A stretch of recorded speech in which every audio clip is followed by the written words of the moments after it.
Hey everybody, welcome to another round of Canje Plays, and today we're going to be playing through Twilight Inscription,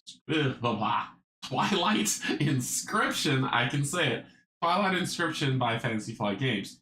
So, little story on this, I know nothing about Twilight Imperium, never played it, I've heard good things about it, but I heard it's super long, and you need a lot of players to really get out the really greatness of it, but I've never dove into it, but a lot of people who are either going to watch this later or here now or whatever have probably looked at it and said, hey, I played that, I really like it, and I'm curious about Twilight Inscription.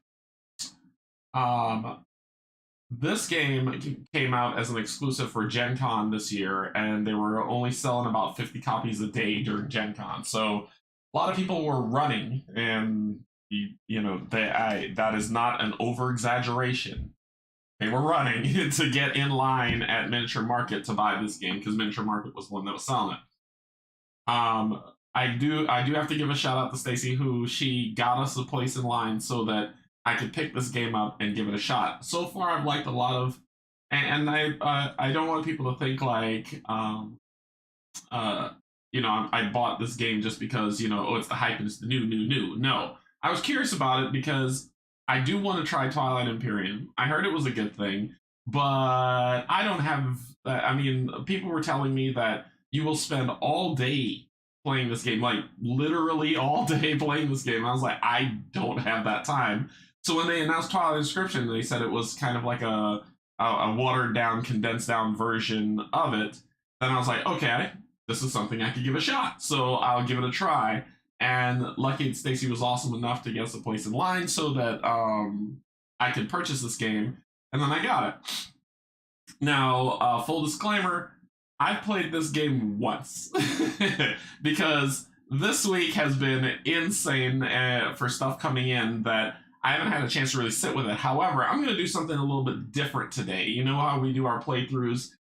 Sometimes I mess up, sometimes because the rules are in my head, or I look at a whatnot. Today, we're going to learn it together. So I'm going to retain what I've learned by reading through the rule book, and then we will go through the game together, rules, and also we make sure we understand everything for people who've played Twilight Imperium before. I'm sure you're going to see a lot of themes that are in this one that aren't in there, and we're going to step through this one playing it, learning it, doing it together so that we all play it correctly, because there's a lot to this game. It's a small game, and it's a roll and they called it the epic roll and write experience, and they were damn right.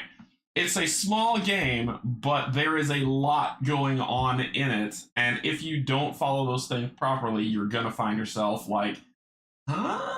Which that was me when I was reading the rule book. But as I kind of put the pieces out and then looked red, I was like, oh, okay, that's starting to click, that's starting to flow. It's not that bad. So that's what we're going to do today, right? This is a little bit different to where I'm like, okay, we're going to do a learn and play today. And it's not going to be learn, boring. It's going to be learn as we play. Because I don't do my brain doesn't work where it's like, I got to read everything perfectly before I do it. Let's see, what do we got? Yogi, what's up? Twilight Inscription. Hey, Jason, what's going on? Good morning. Brian, good morning. Brian S., what's up? Hey, Canje, I only have 6 hours today for Twilight Inscription. Then I need to go. Hey, Stacy, what's going on? Welcome. All right, pull up a chair, everybody. Hey, Greg, what's going on? So we're gonna dive into this. We're gonna do a learn while we play rendition of Canje Plays today, right? I do have some of it so I can kind of breeze by the minutia annoyances, but the big things we want to cover, so we go through, and then whenever there's that little fiddly stuff, we'll hit the rule book, go through it, and we'll run through those items. Okay, let's get some information and get down to the table. So, Twilight Inscription, and Stacy, I already gave you your shout out for helping me get this game. So, Twilight Inscription, it got a 7.6 on Board Game Geek, only 106 people rating it. The game isn't even out yet. I know it's up for pre-order. That 106 are probably people who got it at Gen Con, maybe. You know, with Board Game Geek, you never know. There might be people who's been like, you know, oh, it's Twilight Inscription. So I would probably say take that with a grain of salt until the game actually releases to a wider audience. And then from give it about, I'd probably say after that, give it about 2 to 3 months, and then you'll see a real score pop up. So it's 1 to 8 player. 8. Damn. So 1 to 8 player, and it is. But the community says so far they're saying it's best 2 to 4, and I'm sure that's from people who played it at Gen Con because they had a lot of tables teaching people how to play the game. It's interesting. The boards are interesting, so we'll get into that when we get down the table. 90 to 120 minutes. Digestible time to play the game. Digestible. Where are the other 7 people? They're all in my brain. I'm like Legion. They're all in my brain, Yogi. Ages 14 plus to play it. Once again, I think it was either Yogi or it was Pontus who told me, like, that's the age label that board games slap on just because they don't want to have to deal with any of the legal stuff. Be 14 and then everything's good to go. I can't remember who told me that. Look at the weight on this game. It's an epic roll and write game. So look at the weight on this game. 3.54 out of 5. This game's got some complexity to it, so buckle up. It's gonna be a lot. So it's designed by James Niffen. I hope I said your name right, James. A great group of artists worked on the art of this game. I'm sure it's the same group that worked on the art for Twilight Imperium and published by Fantasy Flight Games. Now, this game is up for pre-order right now on the Fantasy Flight Games site. This is a Gen Con exclusive buy that came out on it. I'm surprised the weight isn't a 6. I know. Oh, wait till you... Like, I'm holding on to the game boards. Wait till you see the game boards. So, let's not waste time, right? Let's get down to the table. That's why y'all are here, to see a game. So... Okay, so this is... And you'll see my fan spinning in the reflection of these cards, but these are... right on these cards, right? These are the game boards. All these are the game boards for 1 to 8 players. So, I'm gonna go through the setup as the book says, so we walk through things. Otherwise, I'm gonna be like jumping all over the place, and it's gonna cause a lot of confusion. And just to let you know, these are all the characters in the game. Anyway, so I'm just gonna pop this open. And we're just going to go through the setup really. So it says, and this is where I was going to start too, it says prepare the player sheets. So Fantasy Flight has the rules up on their website. So if you want to follow along, go grab down that PDF, pull it off to the side of the screen. And while I explain this, I'm just looking at the bullet points and walking through since I've read a lot of the rule book. So it says prepare the player sheets. What it really says is each player gets 4 boards. Soon, Brian. Soon. Each player gets 4 boards. Those boards are called they're navigation, warfare, expansion, and industry. These are the 4 boards that each player get. Now, what's cool about this game, and let me zoom in because I can do that now. So what's cool about this game is these boards have 2 sides, and if you look down here at the bottom where it says 1B, if you ever and I'll turn this over to 2B so you can see the difference. So if you ever say, okay, we're just learning the game for the first time, we don't know what we're doing, you would flip over to the B side. Why? Because they're the exact same. Everybody's learning, everybody's on the same page. And once you learn the game and you feel comfortable playing it, you flip it over to the A side, where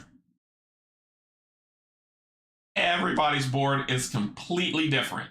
And everyone starts with completely different locations, galaxy maps looking completely different. The actions and the abilities are the same, but the travel pathing on the navigation maps are completely different. So just keep that in mind. So if you're going to be playing this game, make sure that you determine what stage you are before you flip to that. I'm going to play with the B side since we're learning. And for people who get the game later, you'll play with the A side once you've learned how to do this. Now, if you're saying, well, how many boards are there? There are 8. So that means there's the potential for 8 different types, and I'll zoom in closer so you can see it again. There's the potential for 8 different starting locations and maps for you to play. So this may make you have some replayability feels in it for people who find this game very enjoyable. There's a lot of replayability in it, and you can mix and match. You don't have to do 2A on this one with 2A on the warfare sheet. You can mix up all the sheets that you want any way that you want and hand those out to people. But there are 8, and that's why there's so much of this. We'll go with, I gotta show you all the warfare sheets. But that's a navigation board, right? And we'll talk about that as we play the game. Hand out, randomize and hand out the warfare board. With the warfare board, it's the same thing, the exact same thing. With the warfare board, if you go to the B side, which is up here in the corner, you then can determine, okay, well, I want to play just like everybody else, or I want things to be completely different and randomized for everyone who's playing. So there's some differences that happen there.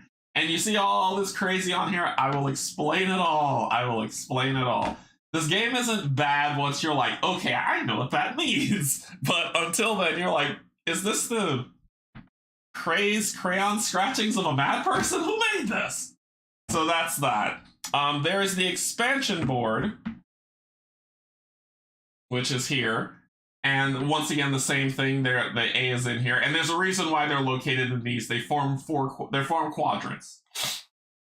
And you get to put them in there. So it's either going to be completely different or completely the same. And we'll be playing with the same side for all of them. I'm going to use the B side for the number 1 player instead of randomizing it all. So that the teach is pretty straightforward. And then there's the industry board. Look at the madness on this, right? But it'll make sense. It will make sense, I promise. Like when I played it the first time, I was like, what?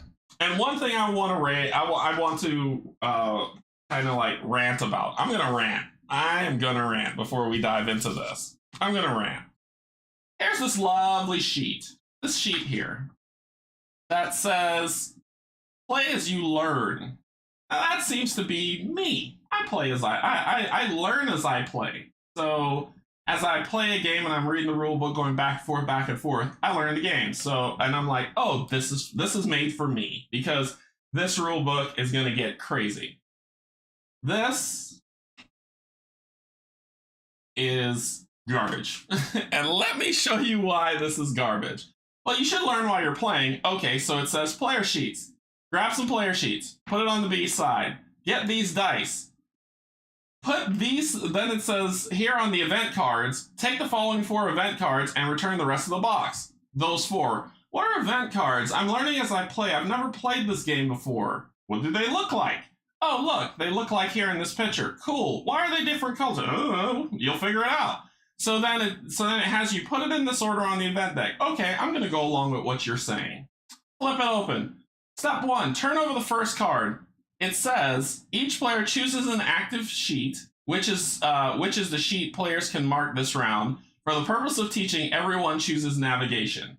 Cool, we'll pick the navigation board. Then each player spends the resources shown on the event card. Why? What do I use them for? So then it says, the icon legend in the upper left corner of the sheet tells you what each resource does. Cool, so those 2 symbols I can use. How? Read the sheet summary below and then spend 2 influence from that card. Okay, so do I cross something off? Do I use this as the icon? How do I draw a line? How does this work? It does not tell you. It just is like it throws you in it with 0 explanation. So this thing that says learn as you play is like, it is not meant for people who've never played. How come it goes from round 1 to round 4? Yeah, because it's a fold-out sheet, right? But it throws everything at you at once, giving you no kind of walk-through explanation as it builds out. This is terrible. This is bad. learn as you play, right? What I ended up doing was after this first navigation round, I was like, I don't know what I'm supposed to do. What does it say? What about the rest of the card? What am I supposed to do? That I chuck this, and I immediately went to the rule book, and guess what? The rule book taught me how to play. So that learn to play is hot garbage. Ignore it, throw it away, never use it again. All right, enough of that. Rant done. I'm just saying, if you get the game, do not use the learn as you play sheet. Read the rule book. The learn as you play sheet is supposed to be a summary, but an explained summary of how to play a round of a game. No, Stacy. It doesn't do that. It throws you in it, which is fine, but it doesn't give you any clear indicators of what to do in any order so that things make sense. So I don't know. Someone else could read that and probably say, "Oh no, it's perfectly fine. You do X, Y, and Q, and then next thing you know, you win the game." And it's really explained out in the play as you learn. Hot trash for me. Hot trash. Anyway, get your 4 sheets. What you want to do is you see these corners that we have on here with the 1D, 1A that I was showing you. Yeah, like learning to drive by putting a newbie on the LA freeway. That's exactly what it felt like, Brian. So what you do is you want to align these slash corners together to form your board. So this navigation goes there. Warfare, you see it's up here at the top, so it'll go here. I gotta make sure these are on the V sides. Expansion goes here. I just know where they sit. And then industry goes here. And as you notice, it makes a lovely little shape that lets you know you have them ordered in the right direction. Oh, look, this is easy, right? So when it says put out the board, remember, think about it. You've never seen this game before, and you've come to play it. This is what you're looking at, and it's like, yeah, spend 2 resources. On what? On what? So that's how it lines out. Anyway. So this is the preparing the player sheet part of the setup. Rant over. Then it says choose a faction. These are your factions. There is a lot of different things these do. For people who play Twilight Imperium, you kind of know these factions. I don't. But there are a lot of them. There is the Lion people from Dune, the Emirates of Hakan. And on the back of these, there is story and lore about them to kind of bring you up to speed on who these people are, right?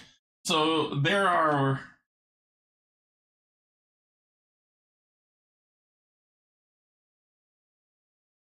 24 different factions that you get to choose from.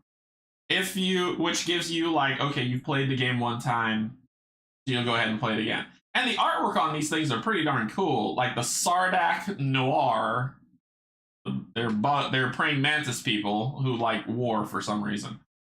And what's also really cool is that you know which factions gravitate towards what. For instance, this I say lions. Twilight Imperium people are gonna kill me.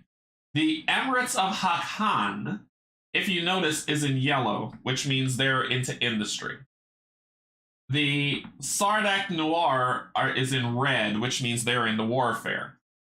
The Arborek, which looks like a grill from D&D, is green, which means they're into expansion. And the Nomads, which are blue, are into navigation. So, fair dinkum. So you can see as you pick these different races, I believe purple is kind of all around, but as you pick these different races, you get to really you get to choose what path you really want to gravitate towards, right? As you start off. I'm gonna pick the Lion people of Hakan to start off. I will. There are each one has their own special ability that's on here, but that you can discover the Rodney Smith. I'll leave you to discover them on your own, right? So I'm going to use the the Hakanian Empire. So, and it even says on there that they are masters of trade. So, setup. Here's another thing, right? So, it says setup. Remember that play as you go board says roll dice, flip for the first event card? But what about this setup that's on my lovely little Emirate of Hakan? It says setup, claim 2, and then assemble. Okay, what does that symbol mean? Well, I can look on the reference sheet. It says it means trade goods. Okay, so I can claim 2 trade goods. Where? It's part of setup. Why am I flipping a card and not doing setting up? I'm doing what it says. Why didn't you tell me to pick the Emirates of Hakan faction and then do this thing before you gave me 2 resources that I have no idea what to do with, book? Why? Anyway. Woosah. Woosah. Anyway, I now, after reading the rule book, understand what that means. But I'm going to pick the Emirates of Hakan. We're still going to continue to go through setup, and then I'll tell you what that stuff means. But it says the first resource, the first trade good you spend each round can be spent as 2 of these other symbols instead of 1. Ooh, interesting. Where was that in setup? It's not in the Learn as you play book. All right, we'll get back to that in a second. I've ranted long enough. Sure, I associate lines with trade. Please, Mr. Line, I'll trade you not to eat me. So you choose your faction, then you create the board for Mechatol Rex. Mechatol Rex is the seat. I'm going to drink some coffee because I need to wake up. Mechatol Rex is the seat of the old kingdom. Like, there was, I from what I understand of what they say about it, it's that there was a ruling empire, it fell, and its home planet was called Mechatol Rex. Everyone that is part of this Twilight universe is trying to find Mechatol Rex and claim it as their own to become the new head of power, right? So if you're playing multiplayer, you'd flip it to this side and use this, because as we win votes in the Galactic Senate, people who are winning will fill out their names here and write it on here. But since we're playing solo, we flip it over to this side where the AI will do some stuff, right? So it says prepare the board. The board is prepared, Captain. All right. Prepare the event deck. Oh, look, we're here at the event deck finally to see what's going on. Oh, well, when we're preparing the board, these are the vote sheets, the vote cards, which basically are voting events that's going to happen that you have to try to win that vote or lose that vote. It all depends, right? In a regular game of this Twilight Inscription multiplayer, you would just shuffle these and select one, so there's a little bit of replayability. In solo play, you shuffle them and put all of them down. And even if you lose, it doesn't mean that you, even if you lose the vote, it doesn't mean that you lose. You might choose to lose the vote because losing the vote means getting something a little better. And we'll see, and we'll talk about that when we get to that voting segment. So we'll go ahead and shuffle this. So for instance, it would say, you know, if you win, you get to explore a planet. If you lose, you get to build a new fleet of ships. So if you are more into navigation, you want to win. If you're more into warfare, you don't mind if you lose because, you know, sooner or later, you're going to attack them and kill them. And we take the 4 and shuffle them up. But if you're playing this multiplayer, you're only going to shuffle these and then just take one card and put it on the voting. So there's voting for stage 2, 3, and 4, but not stage 1. Okay, cool. So that's the board. Cool. This is the relic deck. So as you find and unlock relics, which are here on the industry board, and here on the expansion board, it's even over here on the warfare board somewhat, and I'll explain that. But once you find these, you get to draw a card from the relic deck, and they give you points to win, as well as abilities. So you play immediately, you get some extra stuff, or you get a new ship, or you get to explore a planet, or you get some resources.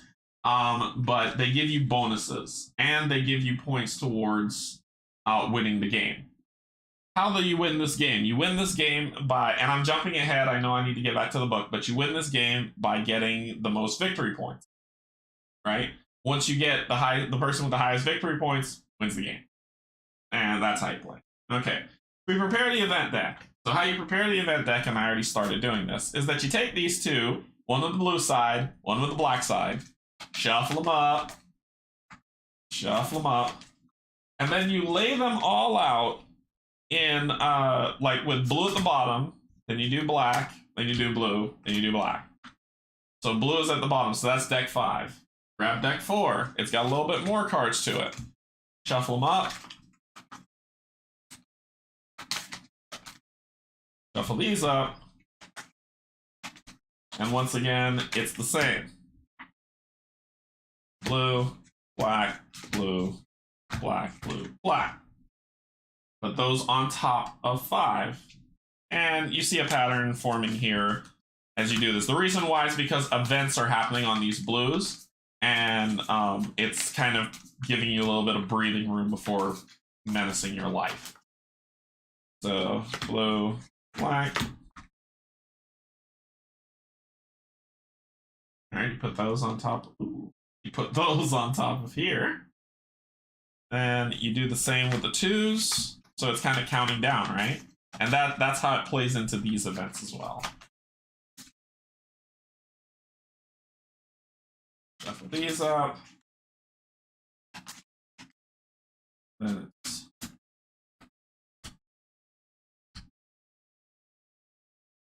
blue should be. Yep. And then finally you get down to this, and then you only need to shuffle these 2 around. Then you do blue, black, blue. Boom. That is the event deck. So this is your round tracker on what's going on in the game. You put that up there. I'll reassemble my board. All right. We will deal with the objective cards. Reveal objectives. So here are objectives of the game. What these are think of them as goals to meet, so that you can get the victory point at the bottom. The first person to meet these goals gets the victory point. Simple, right? So for instance, for warfare, it will say all you have to do to get 5 victory points is mark all 10 nodes in 2 rows. Mark 10 nodes in 2 rows, and we'll talk about that when we get to the warfare board. But if you're the first person to do that, you let the table know, I did this, they check to make sure you're not a lying fool, and then you get 5 victory points. Ta-da! So these are kind of the goals that you go for. Yeah. So there's 3 for warfare, 3 for industry, 3 for navigation, and 3 for expansion. Randomization, you just shuffle them up, pick 1, throw that bad boy up top. The rest, as Rodney says, goes back to the box. Or over on the side with the terrible play as you learn rules. Collector. You're blue. Navigation.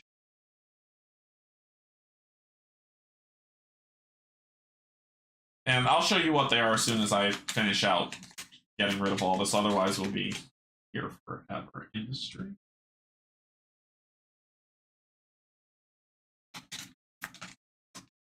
Remember, play a lion fool. I actually like that one. All right. So you have these that are here. So the goals are, for navigation, have 12 consecutive claim systems. So as soon as we draw a line to 12 systems, we claim that card. Now, what's interesting is the AI is going to start taking cards away from us, victory cards away from us, so that we can't claim those scores. They won't claim it for themselves for a solo game, but for a solo game, we won't be able to take it if they meet those numbers. So that'll give us 5 victory points. There is Expansionists. Claim an asset from 4 different planets and or space docks. We'll talk about that when we get down to the board. We got a lot of stuff to cover. So just keep that in mind. So keep those in mind as I start explaining this board and it starts making sense. Diversify your bonds. Diversified production for industry. Claim 3 commodities of each type of industry. So if I claim 3 of each type of industry on the industry board, I get 3 victory. And finally, Armada. Warfare. Build 6 non-infantry units. If we do that, we'll be solid. And get 4 victory. Okay. So I've explained this board. Well, explained around this board, but not this board. So that says cool. So we'll reveal the objectives. We flip to the next page, right?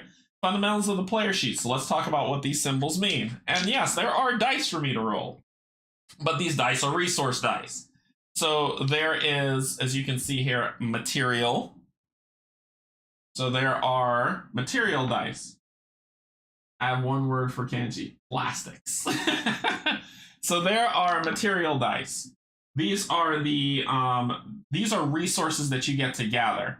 In material, it comes in black and it comes in pink. No, these dice have a specific meaning, but these dice have also a double symbol. But when you see this symbol, it means material. Okay, so I would be able to use the material stat on what I need to do. The next symbol that comes in is this symbol, which is influence. So if you're trying to influence is another resource that you can use, but this is this type.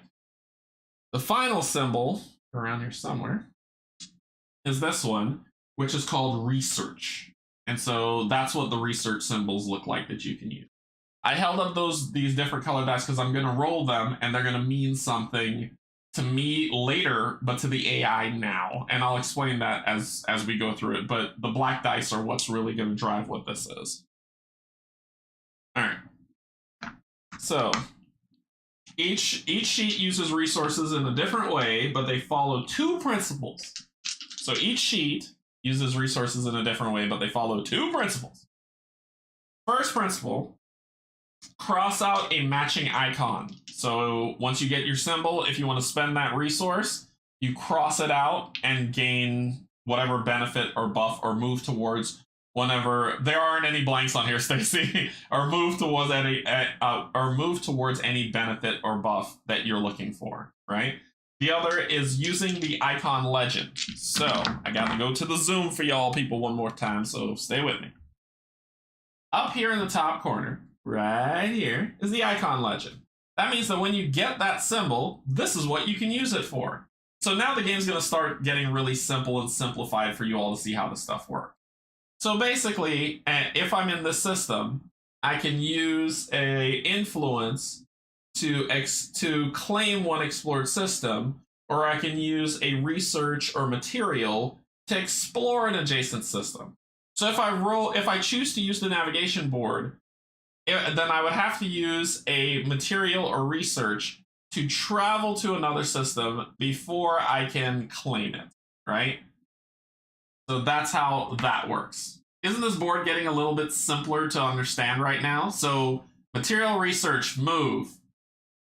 Influence, claim. That's it.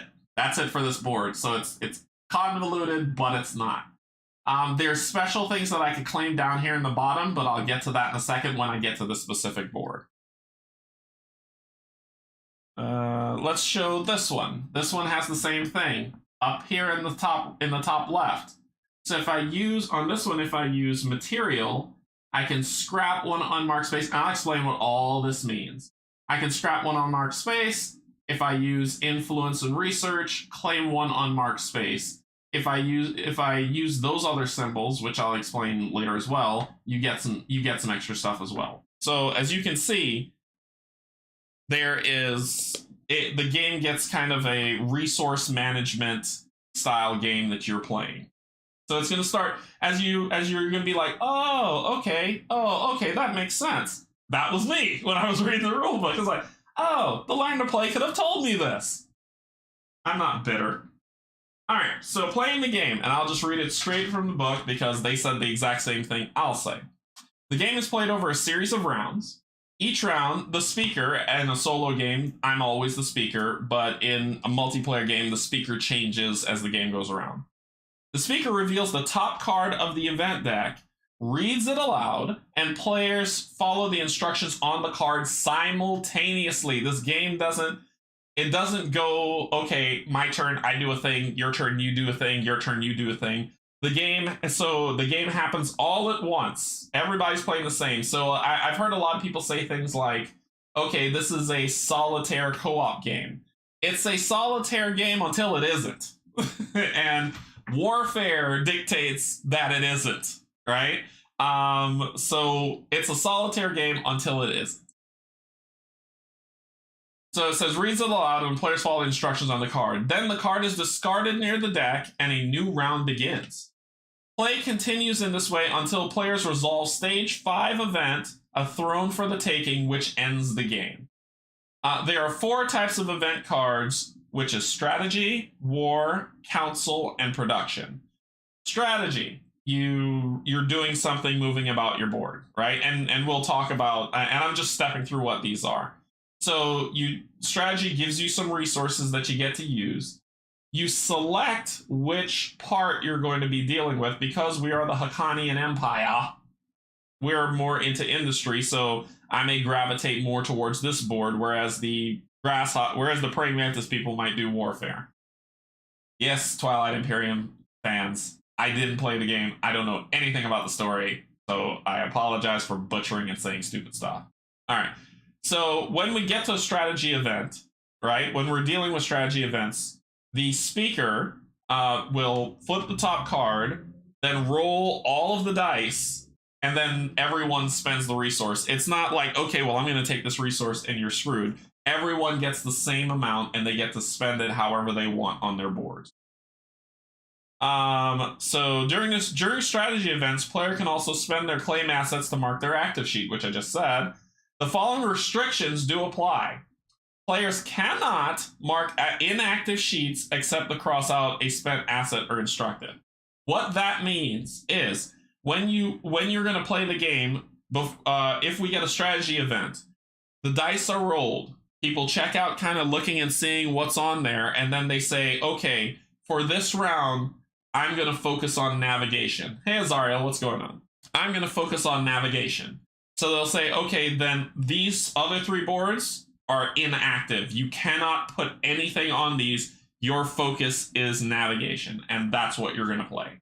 That's what you're going to spend all your resources on, and that's what it happens. So that's what that rule means, okay? Players cannot look at other players' sheet until they have finished marking their own active sheet.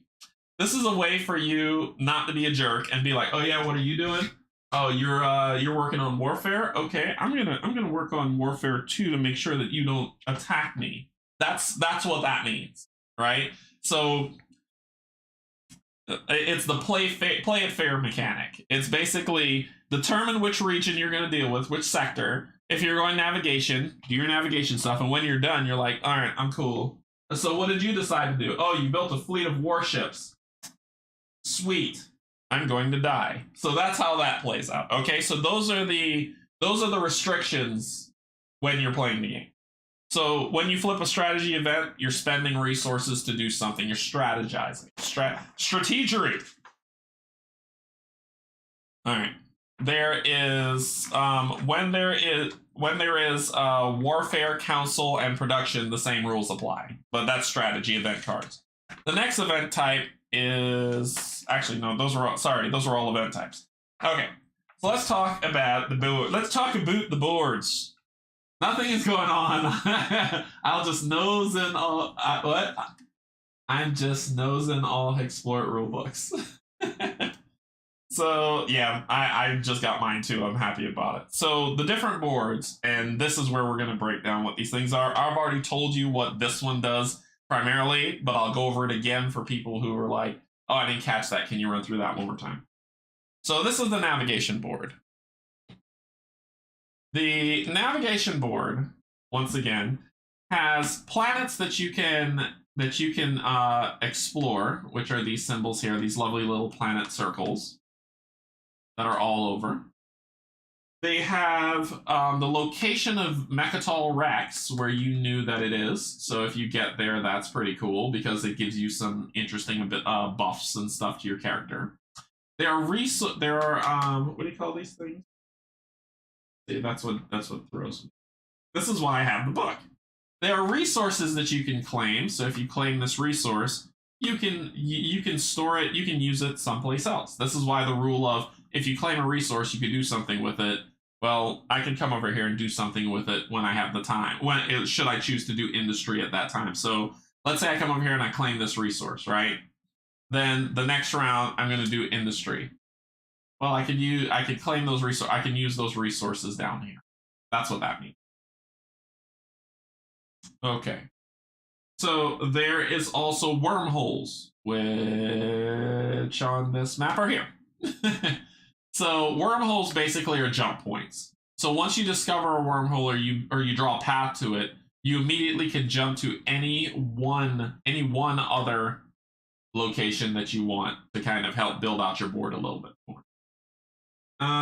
If you want to, and I explained this earlier, how you move about this board is when the resource dice are rolled, you can spend a material or a research, I'm getting used to the terms, to explore an adjacent space. What that means is that you draw a line. So basically you're spending those to move and draw your lines, right? The more you have, the further you can move. So if I have a material and a research, I can move twice. If I have just one material and 2 explored systems, I can move once and then just explore once because them's the breaks. Makes sense? Does this board make sense so far? What you have here is you also have this thing that's called a gravity drive. So it says you can explore through wormholes with the gravity drive. So once you get to a wormhole, you cannot go through it unless you have a gravity drive. And you get a gravity drive by spending 3 research over time. It doesn't have to be all at once. Or one of these symbols that are here that you can claim on other boards. Other boards can give you that symbol. But if you have one of those symbols or 3 research, you can claim the gravity drive, and then from that point on, you can wormhole jump to your heart's content. There's also integrated economy. Per active, claim up to 2 explored small systems. So you can explore to a system. So let's say I move here, but I move to this system, but I don't claim it. And then I move here, here, here, and then here, and I don't claim that system. When I find integrated economy, I can then say, okay, I'm activating navigation. I'm going to claim this system and that system. That's how that works. Okay, that's this board in a nutshell. That's this board. Gosh, I hope that ink, that ink fluorescence. How about black light? That would be kind of fun. Seems like a dark color might be hard to see. Maybe. So then down here on here, these, remember those multicolored dice? If you have them, you mark them off, and then you could use them here in this board. But you have to be able to get them first. And we'll talk about how you get these in a second. All right. So next up is the expansion board. So that's the navigation board. Pretty decent. The expansion board. You've explored a planet. You've claimed the planet as your own on the navigation board. Now you get to explore said planet that you've claimed. So you can only use this board if you have claimed a planet on navigation. So if I claim this planet here in the name of Zod, then should I choose to do expansion, I get to pick which one of these planets are the ones that planet represents. So let's say I'm going to say that one claimed planet is this cultural planet. I will mark off this planet symbol as the only planet that's been unlocked, and that's the one that I can progress on. Okay? Now, here's how simple this board is. This top area here means nothing. And I say it means nothing. Well, why did they create it? They created it as a tracker for how much you want to spend, how much you spent per round, so that instead of keeping it in your head, did I spend that third resource yet? I don't know. As you spend resources, you could just mark them off. And then at the end of the round, you erase it and start again. That's what it's for. Or you could ignore it and have a good memory, not like me, and be able to not use that at all. So that is just for helping you keep track of what you spent. But here's the simplicity of this board. The simplicity of this board is everything is grid-based. So that means that I've claimed this planet in the name of Zod, right? All I need to do then is, as I spend resources, once I fill a column, I get this top thing. Once I fill a row, I get this side thing. That's it. Nothing else crazy to it. This symbol here, this top guy right here, is called population.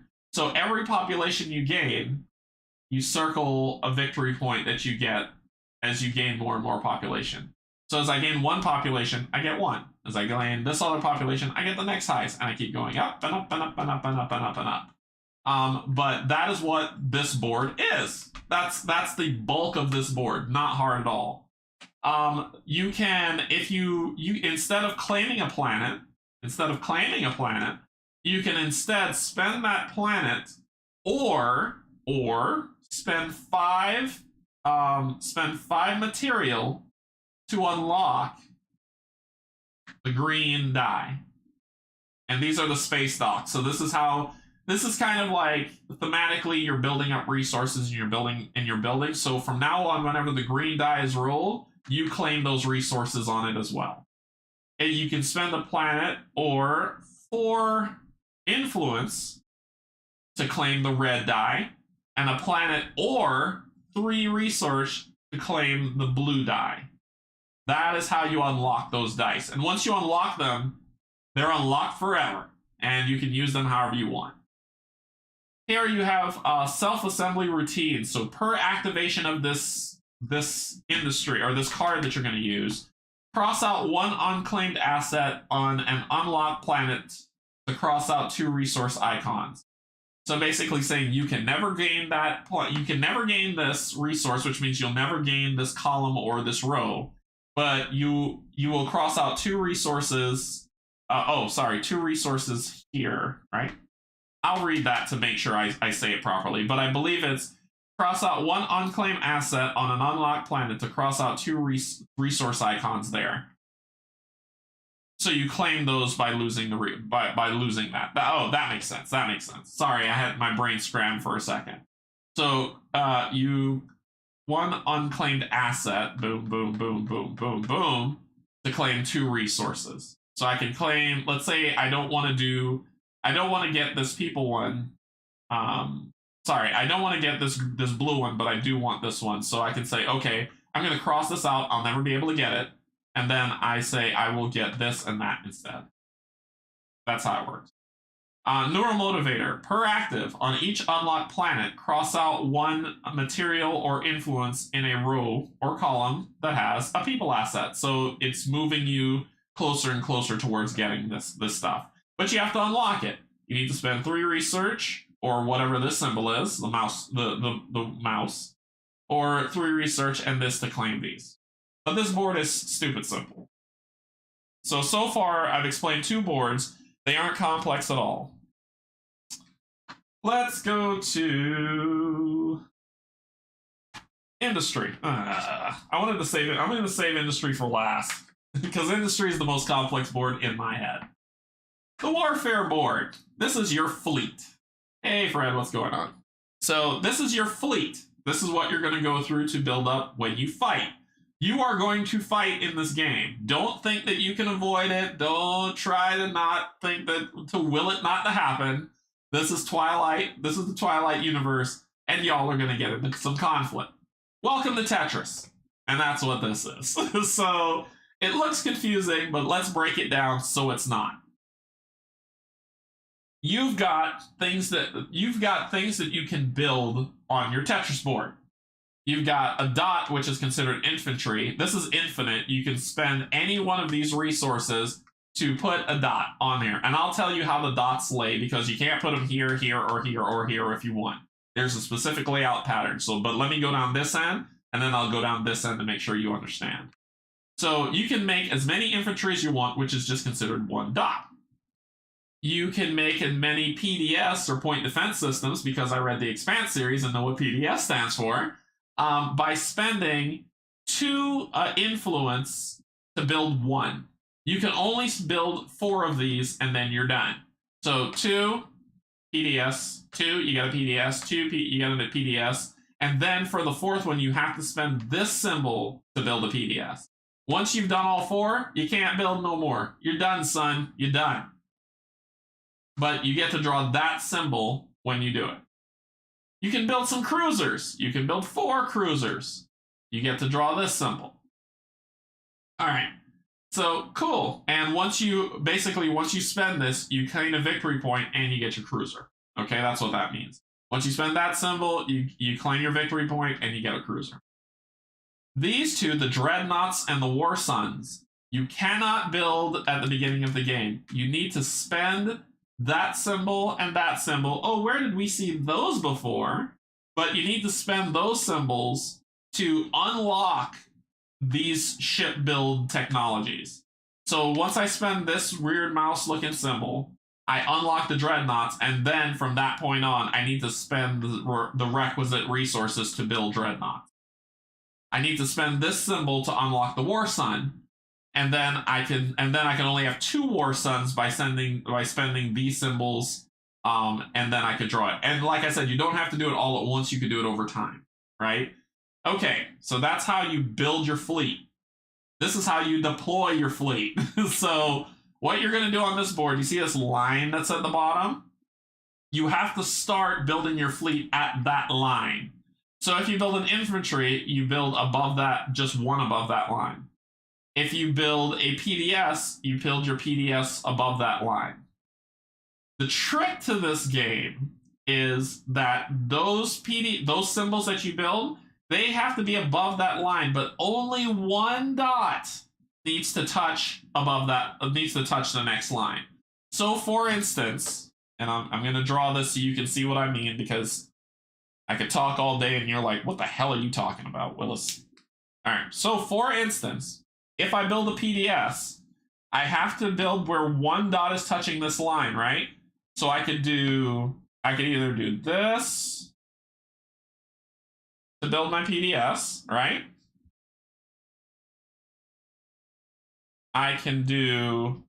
Or I could do this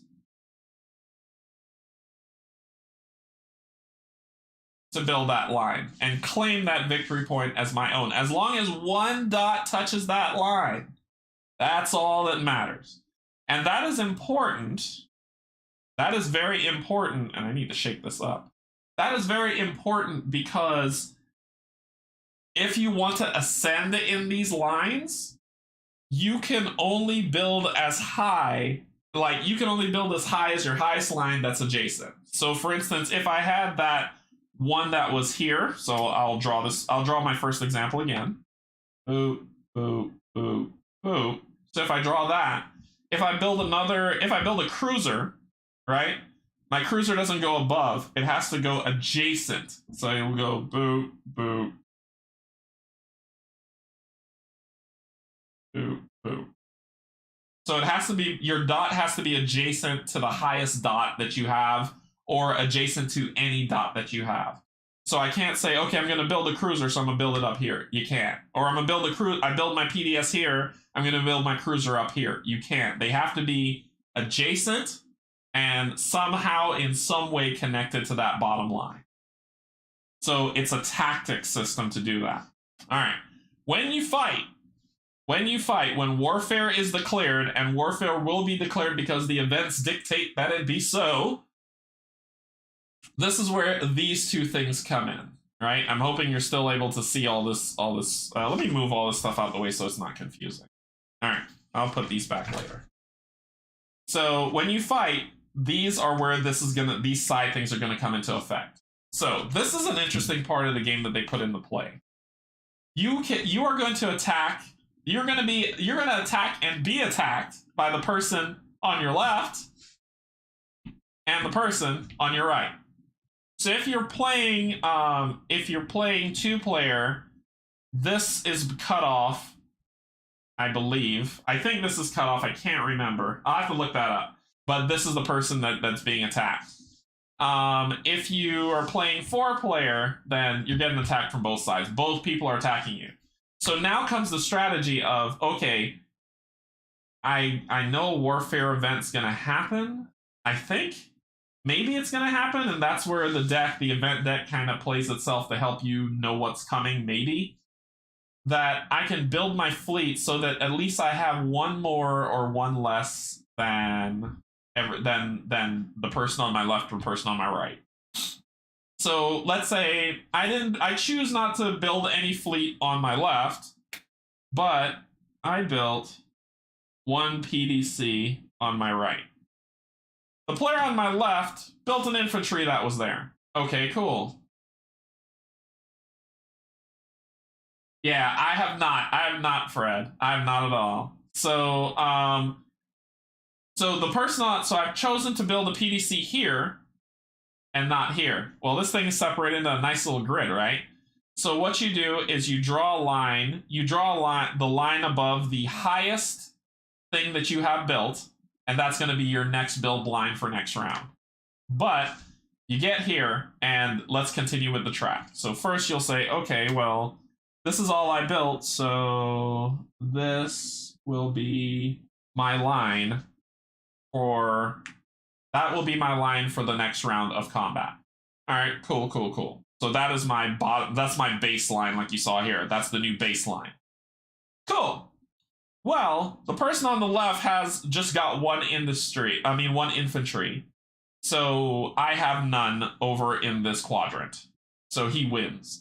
He will get this resource. I will get this, which is a -1 to my victory point score at the end of the game. But he gets that lovely resource. So the next time he does warfare, guess what he can do? He can unlock the War Suns and start decimating everybody. For this side, I say, okay, the person on my right, they just built one infantry because they weren't prepared. But I've got 1, 2, 3, 4 dots. Because of my PDS, I've got 4 dots covered. I win. I get to claim a planet. They will then get this losing effect that's here. That's it. And you circle what you got just to be mindful of what it is. That's warfare, people. That's it. There's no secret sauce to it. You can do fleet logistics, which says during each war, add 3 strength if there are at least 2 non-infantry units deployed entirely within the war section. So that means that if I unlock this, during each war conflict that happens, if I have at least 2 infantry in here, I get 3 more strength to my score. So instead of 2, it'll be 2 plus 3, 5. That's war. Is this when you look at this, is this complicated anymore? It's not. If you have your dice, you get the resources off those dice as you build up, and that's pretty much warfare. Rolling, no dice rolling or card drawing, just basic math. It's strategy. And what's cool about it, and this is the reason why the game really, I'd probably say this game sings at 4-player. 8-player seems like it would be really excessive, but everyone's playing at once, so it doesn't matter. So 8-player is okay. But what really sings at 4-player is that you're wondering what's going on. You're basically wondering what's going on over here while wondering what's going on over here, because when warfare happens, both of them can crush you. Or you can defeat this person only to be defeated by this person, or you can beat them both. You could crush both your enemies and have them driven before you. That is what this sheet does. Simple enough, right? Easy, easy, easy, easy, easy. So that's why I was like, once you get past the insaneness of what you see, what your eyes are looking at, it all kind of makes sense. God, I've spent an hour going over rules. Anyway, what's next? I haven't even played the damn game yet. Remember, learn while you play rules that is like a leaflet to tell you this, and it doesn't. It can't. So don't trust that learn while you play nonsense. The final one board before we can finally start playing the solo game is Industry. The Hakanian Empire loves Industry. We love Industry. Now this board is the most complicated board of the entire game. And it's going to take the most strategy to get to understand of the entire game. So when you look at this board, it's simple yet complex as hell. Okay? But and here's the simplicity of it. So this X is called a scrap space. Every side, no matter where you start on, has an X scrap space. Okay? To claim, to basically, if you're going to play on this board, to claim an unmarked space, you can only claim spaces that are adjacent to scrapped spaces. That means on this board, and I'll say it again, you can only claim resources on spaces that are adjacent to scrapped spaces. So what that means, this is the starting scrap space. That means that if I choose to use an influence or a research, I can only claim that one, and that one. That's all I can do. Right? Now, let's say I want to claim another resource. I cannot claim this because it's not adjacent to a scrap space. But I could spend the material to scrap this space and then spend an influence or research to gain this, this, or that. Does that make sense? I can explain it again if you're like, what? And I can explain it. So basically, you can only claim resources next to X out spaces or scrap spaces. If it's not next to a scrap space, you can't claim it. So you need to scrap a space, losing a resource asset to gain another resource asset. So the strategy of this madness comes in determining what do you want? Yep, scrap management. What do you need as opposed to what you can do without? That's what this board is. Okay? Now, when you claim a resource, that's what this craziness is going, you can use that resource in these areas. This is called the industry chart. I have to look at the rules because I don't want to tell you wrong. This is called the industry chart. If you claim this resource here that looks like, and I'll hold it up a little bit, is probably, I don't know if you can see it properly, but this resource right here, if you claim that resource, you get to claim a vote, a voting power. So that means you get to circle one of these vote lines. Oh, look what's going to happen in this game, right? So this is how you grow your votes, right? So you build them up, build them up, build them up. As you claim these, you claim votes. As you claim other resources, you can hang on to these resources to use in another chart, in another quadrant, or you can use them down here to start gaining some victory points, right? As you build those things out, you start gaining victory points. And as you build down, you gain trade goods. Oh, does that sound familiar? In setup, you claim trade goods. And you can use these trade goods like for the ability from the Hakanian Empire. The first trade good you spend each round can be spent as 2 material, 2 influence, or 2 research. So I can use these trade goods other places, right? So these at the end of the game, 2 trade goods equal 1 victory point if you want to build it up. So that's what these are, right? And I'll get back to this one in a second, but that's how you get trade goods. This is how you get votes. This is how, and you claim these symbols. You don't have to use them on this card. You can save them and use them elsewhere. But you can also get AI development algorithms. While active, you can claim spaces adjacent to at least 3 scrap spaces for free. Once again, scrap management, like Tiny said, if I get three scrap spaces and I haven't claimed something that's adjacent to those 3 scrap spaces, I get it for free once I unlocked AI development and algorithms. Psychoarchaeology. Per activation, choose any space that contains a speaker and either scrap it or claim it. So once you unlock this, you can start getting votes up. And that's what that means. And that's what this board means. There's no mystery or magic. It's just, this is the most complex side. Simple but complex because, like Tiny said, scrap management is the name of the game on this board. So, during what these things mean, and I'll explain this in gameplay, because if I explain this now, you're not going to remember it when we get to it. But you don't keep the votes that you make. Once again, vote management comes into effect here, because if you, let's say you start off with 2 votes in the Senate, right? If you use both votes in the second round to claim a victory over something because that's something you need, those votes, my friend, are gone for the rest of the game. You cannot use them anymore. So the next round where you need to vote, I got no votes to use. You don't get them back. They don't refresh. So now you have to do vote management where, is that something I really need? And if that's something I really need, do I want to put all my votes behind it? Or would I prefer to, because the next time might be something more I really need, but I have no votes to claim it.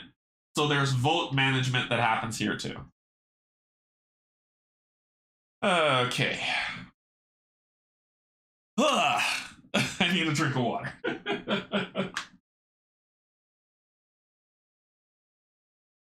Okay. All right. So let's set these back up. I can finally play this damn game. But I've gone through basically all of the different how you play the games to see what this looks like, right? All right. The game would begin by flipping the first event card and then dealing with what's going on. All right. Pretty straightforward. I saw something crop up and I didn't. What I miss? I need a drink too. How does combat work? No, Yogi. No. So basically that's how that's set up. Okay. So we're playing solo. So I gotta flip all the way to solo mode. Basically, this is the highest score wins. So now we're gonna flip to the solo mode to see what goes on. Okay. File Inscription can be played with 1 or 2 players by simulating the AI. So if you play 2-player, the AI takes on one side of your combat. If you play 3 players, you're all out, everybody's attacking each other. But we're going to play true solo instead of 2-player, because I can't do this for 2 people. I'm not that smart. So the AI faction is represented by the side of the Mechatol Rex sheet shown below, which is this one. This side has 6 tracks that each correspond to a face on a focus die, which are these. The material, the material track and the influence track determine the AI's strength of votes. Strength and votes. Strength and, right? Strength and votes. So that means when I roll these dice,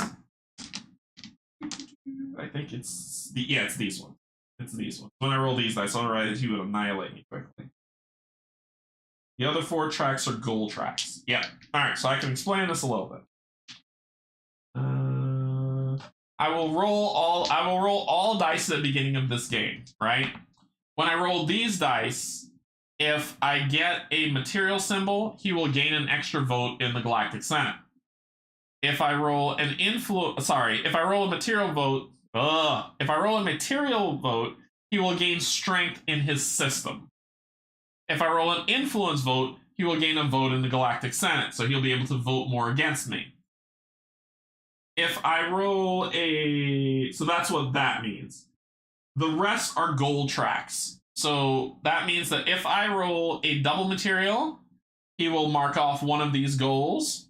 If I roll a double influence, he'll mark off that. And if I roll a single research or a double research, he'll mark off here and here respectively. And let me zoom in because that might be a little bit far out for you to see this board. So that means that when I roll those multicolored dice, then basically he will gain either strength in his system, he will gain votes in the Senate. Double means he will gain goal-oriented things. So what does goal-oriented things mean? If he gains all these, he takes away the navigation bonus objective, which is at the top of the board that I showed you, the collector. Is that navigation? Yeah. He'll take away that card from me. He won't gain points for it, but that I can't get those points. If he gets doubles influence, he'll take away the industry top bonus objective. So therefore, I won't be able to get those points. If he gains enough resource, he gains Mechatol Rex. That means that he is the founding faction. He will gain 7 points, 3 votes, and his name goes up here on the top. Then, if he continues, he will take the warfare one. And if he gains all these, he'll take the objective one, and I won't be able to do it, and I'll get crushed. That's all this means. Nothing crazy, nothing wild. I did not notice this in the corner. What does that mean? Cast votes. The players. Oh, the players cast their votes by. Oh, that's when we're vote casting. That's what it means. That's how much he uses. So this here, I did remember this from the rules. So what'll happen here is we will roll a die when voting happens, and this is how much votes he's going to spend based on the symbol that comes up. That's what that means.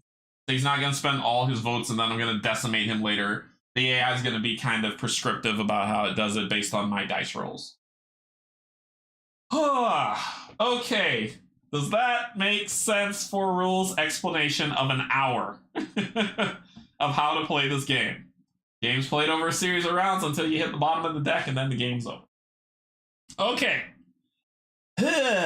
here we go. So let's go ahead and start this game so we can get started. That is probably the longest explanation of a game that I've ever played, but even if I screw up, knowing these rules that I've gone through with you all, knowing these rules that I've gone through with you all, that should help you understand how to play this game. But now we're going to go through a playthrough of the game so that we can see what it looks like. We're going for 90 minutes because that's what we got, right? Okay, so first things first in the rounds. And I'll have the book here with me just in case I need it. So first things first, we're going to draw the first event. And the first event is Fledgling Empire. All right. And I'm just going to flip to this because that's what playing the game kind of goes to. Oh, remember the Learn to Play book told you to draw this card? Now you know what to do with those 2 resources because that's how it goes. So Fledgling Empire, this is a strategy card. It says so at the top right. Number 1, choose the active sheet and spend this card's resources on it. Look, it's telling you what to do to start things off. So the active sheet, remember, I am the Hakan Empire. And for the Hakanian Emirates of the Hakan, I have a setup feature that says I get to claim 2 trade goods. So I'm going to draw a circle around my 2 trade goods. Cool, so I got my 2 trade goods. All right.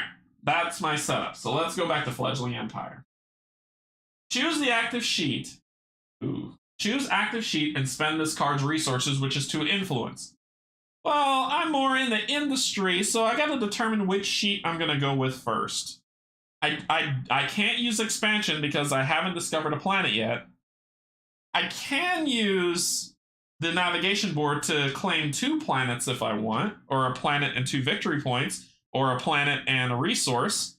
I can do that. I can build a PDS for fighting. I can do that. I can spend them 2 to build a PDS. Or I can claim 2 spaces that are next to an unscrapped space. Well, I'm digging industry a little bit. I want to get back there, but finding Mechatol Rex might be cool. So this is where the strategy comes in on how everyone will play differently. And when you don't use the B side but use the A side, everybody's board varies, so everyone needs to do something different towards their goal. So there's a lot of replayability in this game. So let's see. I will do...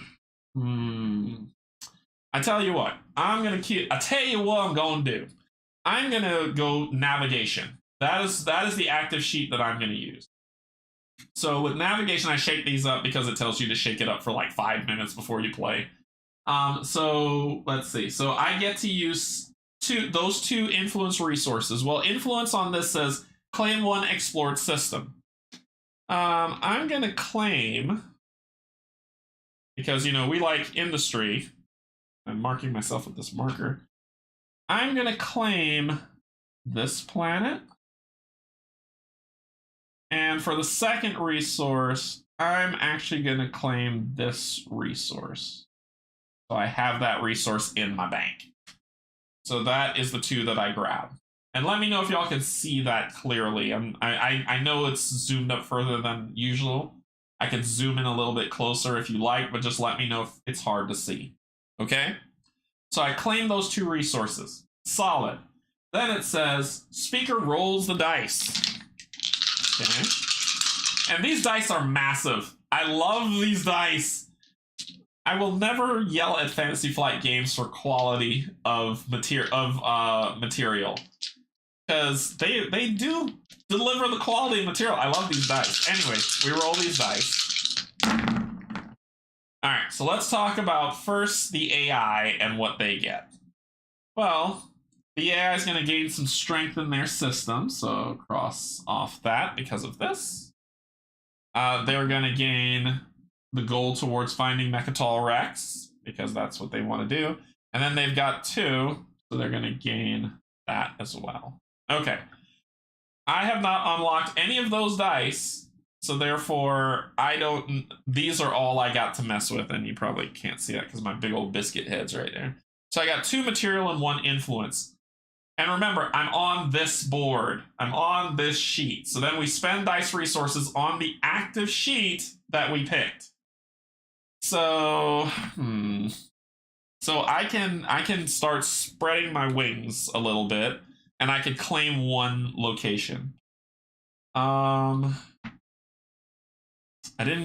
really wanted the gravity drive because I wanted to go there, but I don't have any research to get it. So instead, blah.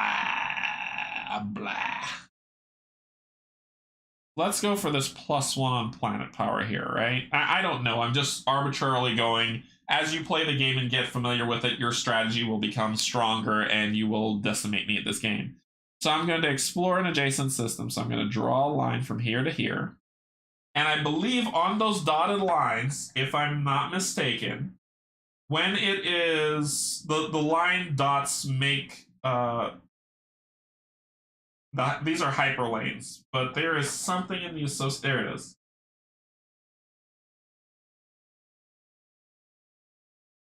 Yeah, dotted and dashed. That has a meaning. I believe when it's dotted, you claim it right away when you travel there. When it's dashed, you have to claim it. I believe that's what it means, but let me look up the rules for people who played this. Let me know, but I'm going to look up the rules just to verify. Because I didn't tell you that, and that is on me because it slipped my mind. I'm old. Get over it. All right, so... yeah, here it is. Assets. Dotted. Assets are icons in dotted or dashed outlines. Assets with a dotted line have an immediate effect that the player must resolve when they claim the asset. These assets are not spent and thus are not crossed out, though some abilities allow players to spend the dotted outline asset for an additional effect. Assets with dashed lines do not have an immediate effect, so therefore you don't get them. So when it says when you go over a commodity, when a player claims a commodity, they immediately cross out the next icon of that type in the industry chart. By filling rows in the chart, players can claim victory points and assets. Okay. So I got that, so therefore I crossed this out from what this is saying. When a player claims a commodity, they immediately cross out the next icon of that type in the industry chart. Okay, done. By filling rows in the chart, players can claim victory points, assets, and by filling columns in the chart, they claim more than trade goods. Okay. Cool. All right, so I move here. Then this is an immediate claim. Goes here. That's my first move. I'll move here, and then I'll use my material to claim this planet. Boom. Ta-da! And that is it for the first round. For the first part of the first round, let me say that. So that goes in the discard. So once everyone's done doing whatever they're doing, that's it. That's what we do. And that was the navigation piece, right? Then we go to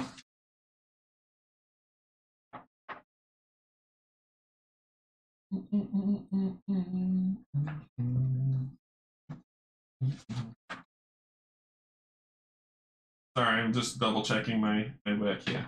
All right, then we go to the next card. So Echoes of the Past.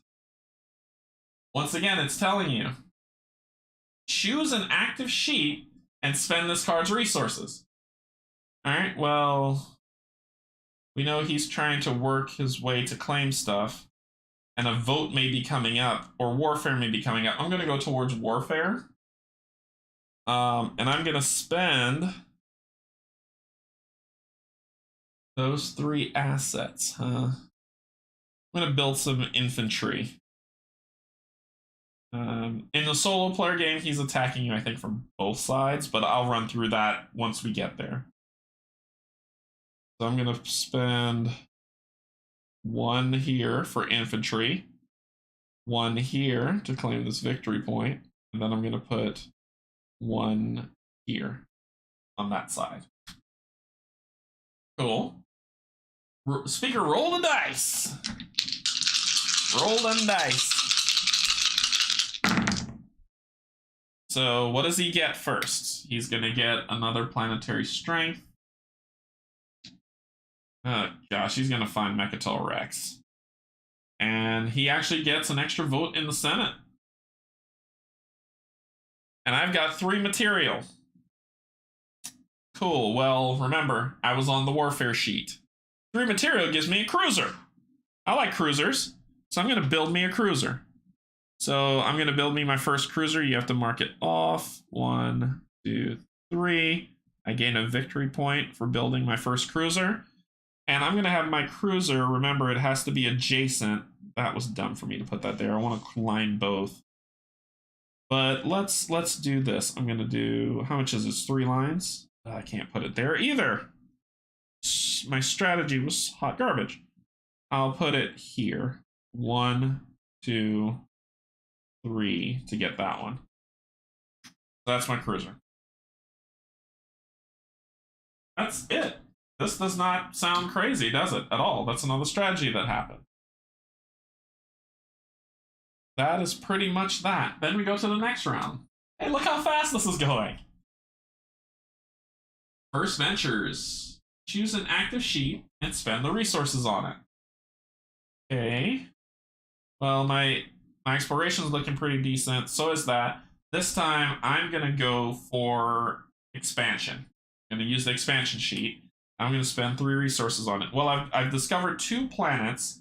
So which planets can I claim that gets me to what I need? Well, I could spend the planet to unlock the gravity dock. I mean, the gravity dock, the space dock. Oh, and I didn't explain what the space dock does to y'all, did I? Let me explain the space dock. Because I don't understand it myself. So let me explain the space dock. I think this oh, it unlocks the dice. That's what it does. I'm going to spend one of my planets. I'm going to spend one of my planets to unlock the green die. That's what it does. So I'm going to unlock the green die. This is now mine. Mine! Boom.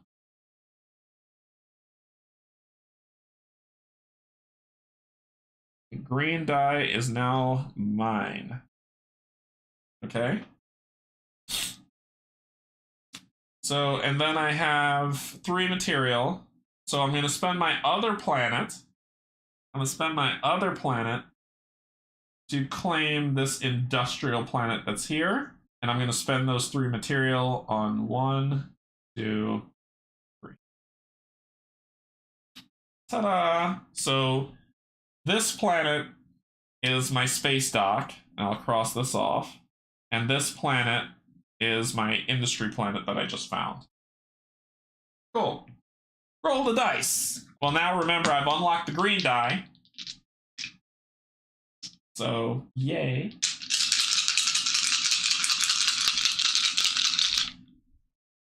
Oh, actually, I couldn't do it just yet. I couldn't do that just... Yeah, I could. Yeah, I could. I could do that. That is true. All right. So, what do we got? You get towards this goal with the double. You get towards the expansion goal. And you get another vote in the Galactic Senate.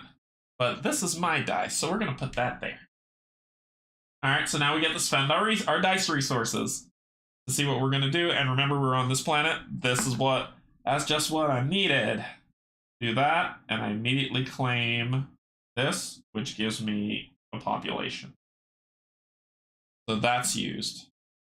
Then I've got these. Well, if I had one more, I could have done it. I could have unlocked the blue die as well. I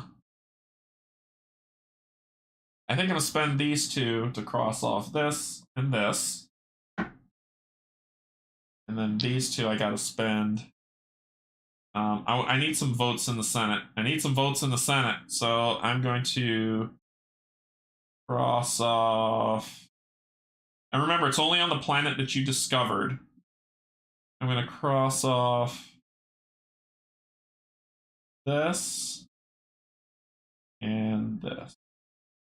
There you go. So I'm 1 away from unlocking the blue die, and that's how it goes. And that is the end of the first stage. Ta-da! This is the state of your board as you play, right? Hopefully the orange that's on these things are coming through, so you can actually make sense of what you're seeing. If not, let me see if I can see if that helps a little. See if that helps a little bit. I want y'all to be able to see this as best as you can. Okay. So, stage 2. We're moving into the second stage of life. And it tells you each time a strong foundation. Strategy card. Choose active sheet and spend resources. I think I need to start worrying about these. Well, I need votes in the Senate for sure. I've only got 2. These give me votes. I could get some votes over here. No votes are happening here. So it's these 2 boards that'll give it to me. Well, I've used all the sheets, right? So I'm going to spend this sheet. I'm going to go to industry. And I'm going to spend those 2. So for 2 influence, I can claim 1 unmarked space adjacent to a scrap space. So I'm going to claim this one. Circle it. To give me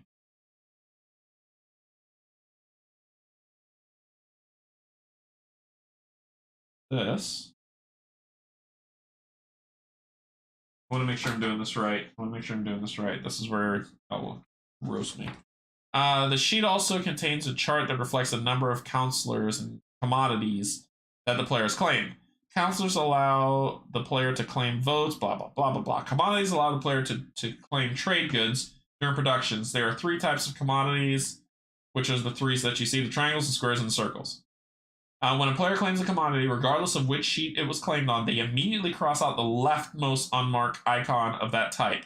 If the player crosses out all of the commodity icons to the left of a victory asset, they claim the victory asset. If they cross out all the commodities above a +1 trade good icon, they unlocked it by underlining it. Okay, so I crossed out this one, so I gain a trade good.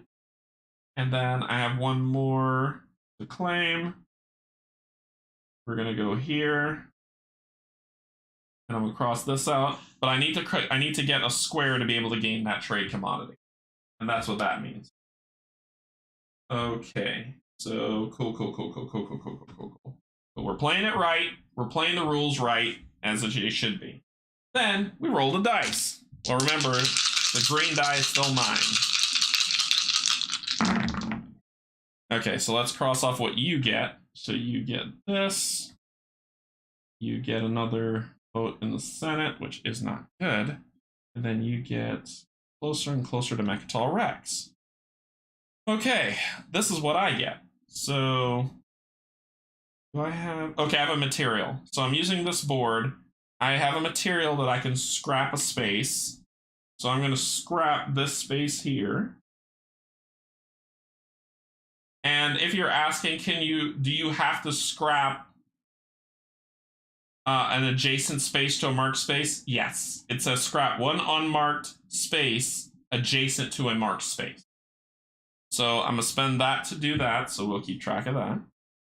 Then I'm going to spend this to claim this vote in the Senate. So I gain a vote. So I've got 4 votes right now. That's this guy. Then I could scrap another space. Dang, I don't want to do that. Oh, why did they do this? Okay, I'm gonna scrap this space here with this, and then with this, I'm gonna claim. Ooh, I could unlock my ult ability. On industry, claim any 2 spaces that contain 1 commodity, not a double commodity. A commodity, though. That is not a commodity, that's a counselor. So I could either claim a counselor or do my ultimate ability. I'll come back to that. I need counseling because I know voting's coming. So I'm going to claim a counselor with the last die. So now I've got 1, 2, 3 extra votes in the Senate, right? 1, 2. Where's the third one come from? Oh, because I start off with 2.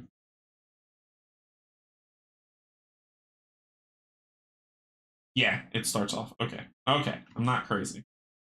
They gain 1, 2, and then they give, and then that's what I have. So that's what I got. So I got 4 votes in the Senate. Okay, cool. So we spent our resource dice. This is the game. It's not, like I said, it's not complicated now that you understand the rules, but we're going to throw some stuff into it. Production. Something new is happening. Claim 1 trade good on industry for each unlocked +1 trade good item in your industry chart. So in our industry chart, you look down here at the bottom, and it says claim 1 of these trade goods for each unlocked +1 that you have. Well, I've unlocked 1, so therefore I get 1 trade good.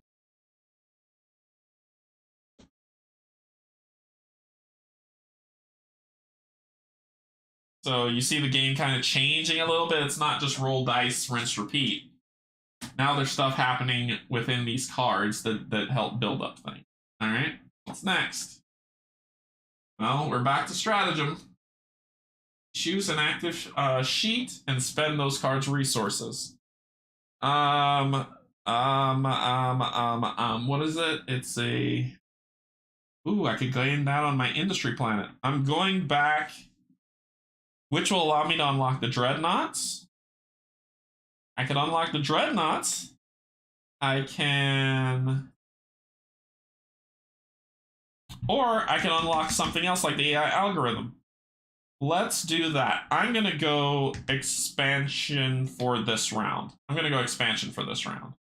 I'm going to use that on my planet here to gain that symbol that I can use later on another sheet to claim the AI algorithm or self-assembly routines.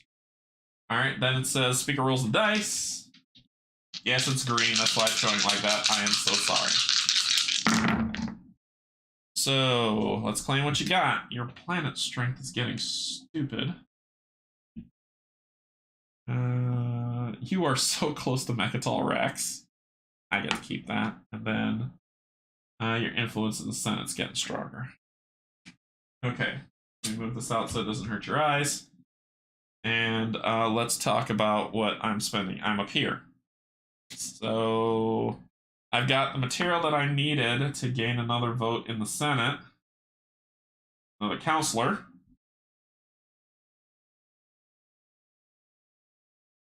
Ooh. Which I used here. And then I've got nothing but... Ooh! I unlocked the blue die. And then I'll spend those two...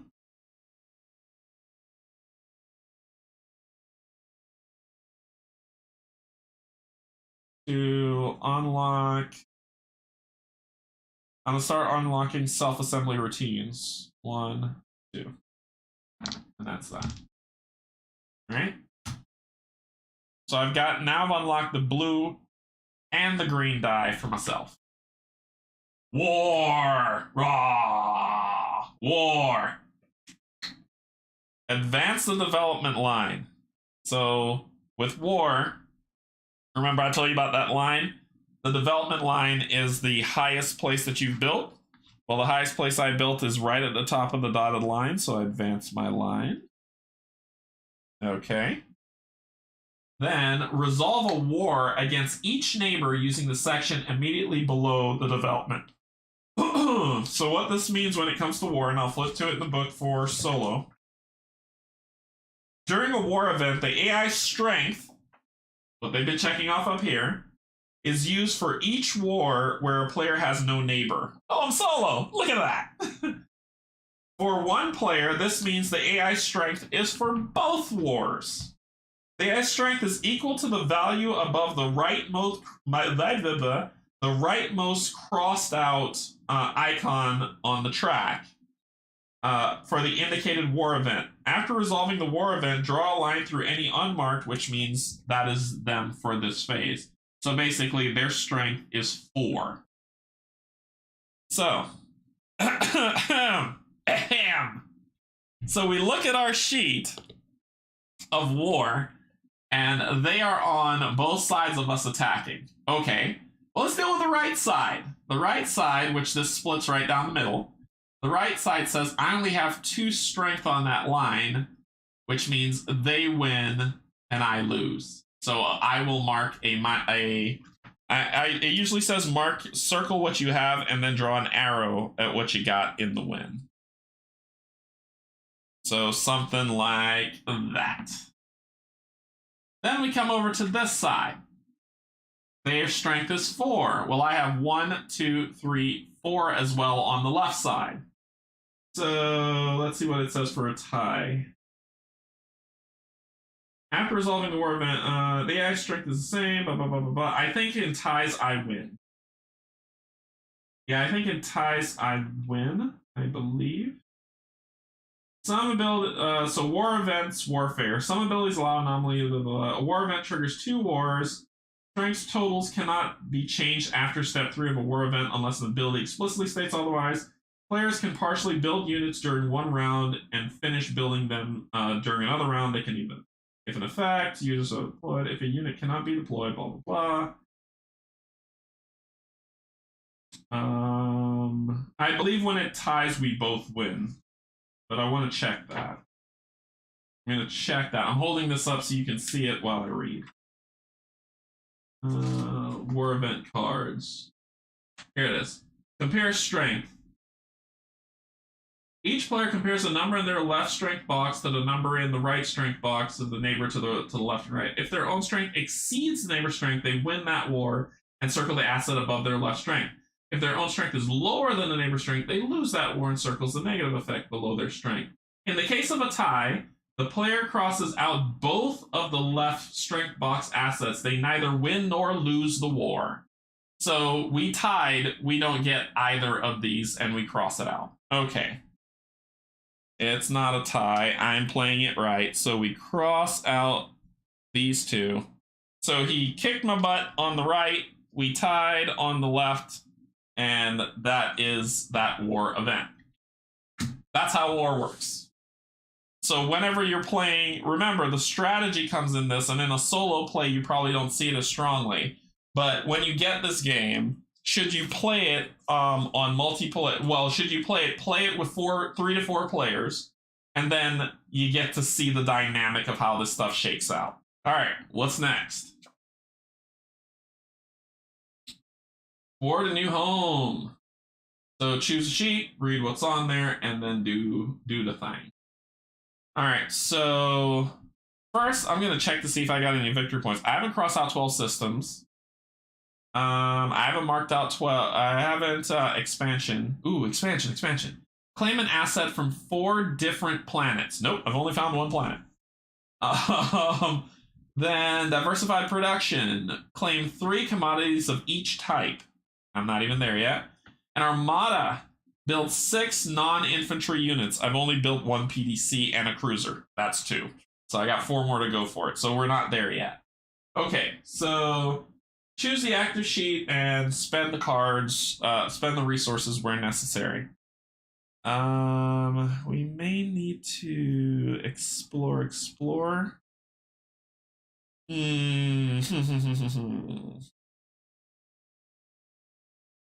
Warfare happened at the close at 2.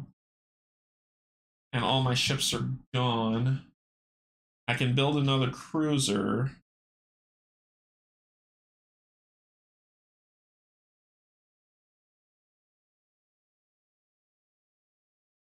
I can build another cruiser. Okay. I'm going warfare. I probably should go industry. But that's all I'm doing is scrapping spaces, so industry won't help me here. I'm going warfare. I'm going warfare for this one. All right, so interesting thing about warfare now that we've moved the line.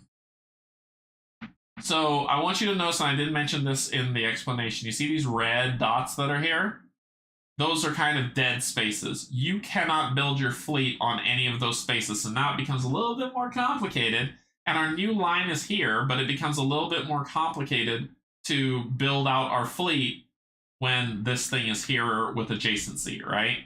So I'm gonna build my next cruiser. And you also gotta maintain, you only have a set amount of things you can build, but I'm gonna build my next cruiser. 1, 2, 3, getting a victory point.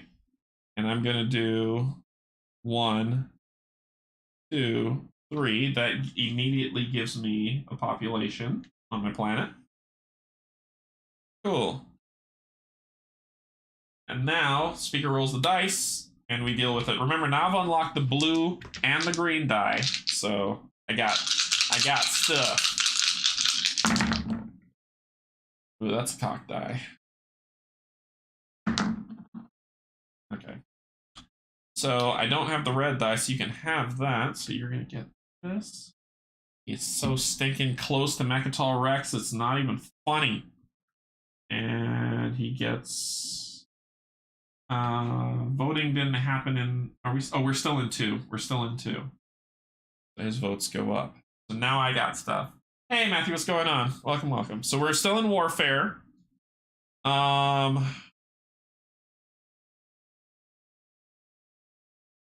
lot of stuff to build. I'm gonna build PDC. I've already built. I built 1 P. Did I build a PDC? What did I build here?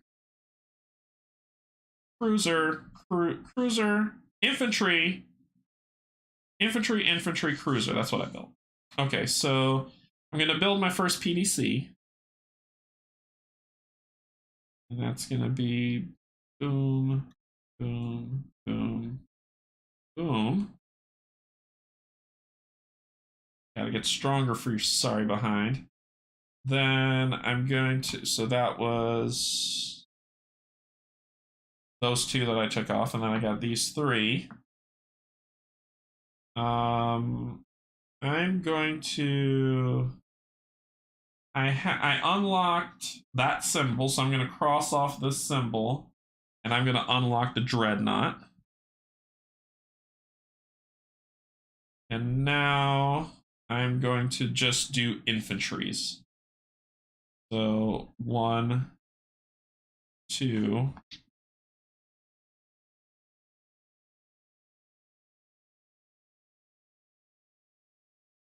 3.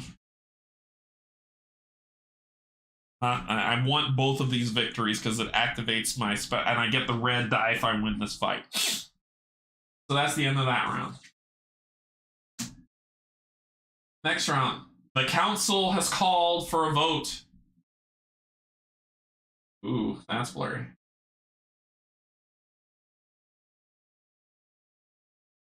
So, claim 1 check on the industry for each unlocked. Ooh. Ho ho ho! Ho ho! Hey! So it says claim 1 check on industry for each unlocked +1, which I did, right? 1, 2. In your industry chart. Then flip and vote stage 2 agenda. All right, so this is how this works. This is how this works. You grab these cards. You flip over the top card. You then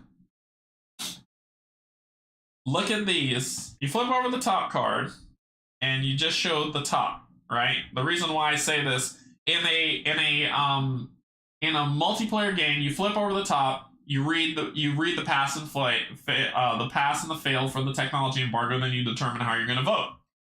In this game, because it's green, I need to do this. So you're going to look at the top, right? And you see the top here, there doesn't have any special symbols. What you're going to do is you're going to look for the next card that has a star at the bottom, and vice versa. So if this card would have had this star at the top, I would look for the next card that didn't have a star at the bottom. And what you do is you say,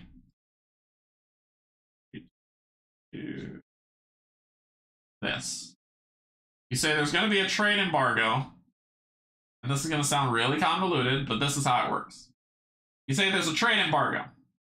If you pass this trade embargo, the player who casts the most pass votes chooses a technology on navigation. All players cross out that technology. It cannot be used for the rest of the game. That's if we pass. If we fail, the players who cast the most fail votes chooses a commodity type on navigation. Each player claims 1 system that contains that commodity, even if unexplored, and explores from it to an adjacent system. This is the push-pull part of it.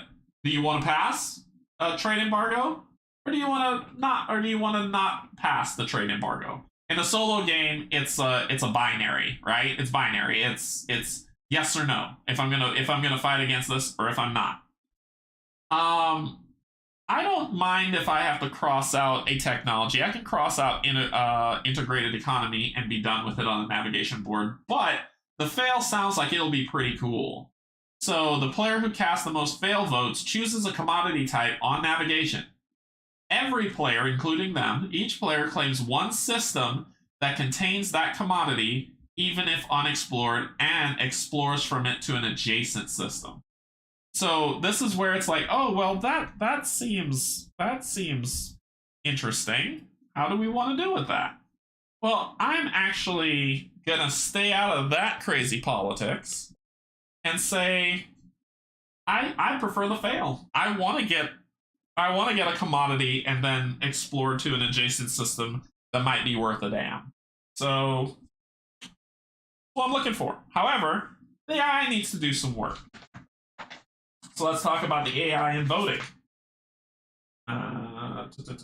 The players cast their votes. So you both read, and then you think to yourself how much votes you're going to cast, right? And this is the fairness of it. You're going to say, and what you'll say when you play the multiplayer game, you say out loud, I'm casting 5 votes. I'm casting 3 votes. I'm casting 1 vote. And then when it comes time, you say which way you swayed in the council and determine what's happening. So, but in the AI-driven things, the players cast their votes, but they do not mark pass or fail. Then the speaker draws a line through any unmarked arrows. So he's got 4 votes to spend here in this level.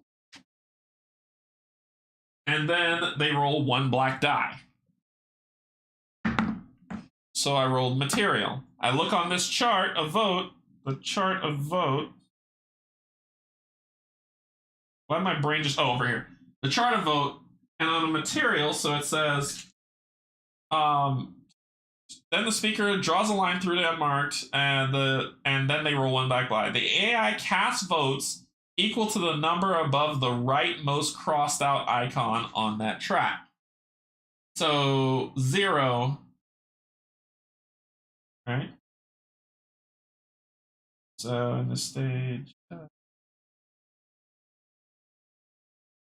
the AI cast votes equal to the number above the rightmost crossed out icon on the vote track for the corresponding stage, plus additional votes based on the die roll. So the rightmost crossed out was 0 plus 0. They're not voting. So they're not voting, and I'm not voting. I choose to fail. I'm gonna player who casts the most fail votes. I guess I gotta choose 1 to fail. Dang it. As usual, each player crosses out 1 claimed vote for each vote they cast. I'm not doing jack. So I choose not to vote. I want to fail it. So we fail the vote. So it says the player who casts the most fail votes, because he has 1 vote, so he passes. At default, he has 1 vote. I have 0. So he wins, I lose. So it says each player who casts more votes deal with the outcomes. Well, for his win, the player who casts the most votes chooses the technology on navigation. A player crosses out that technology. Well, in this case, I'm gonna lose integrated economy.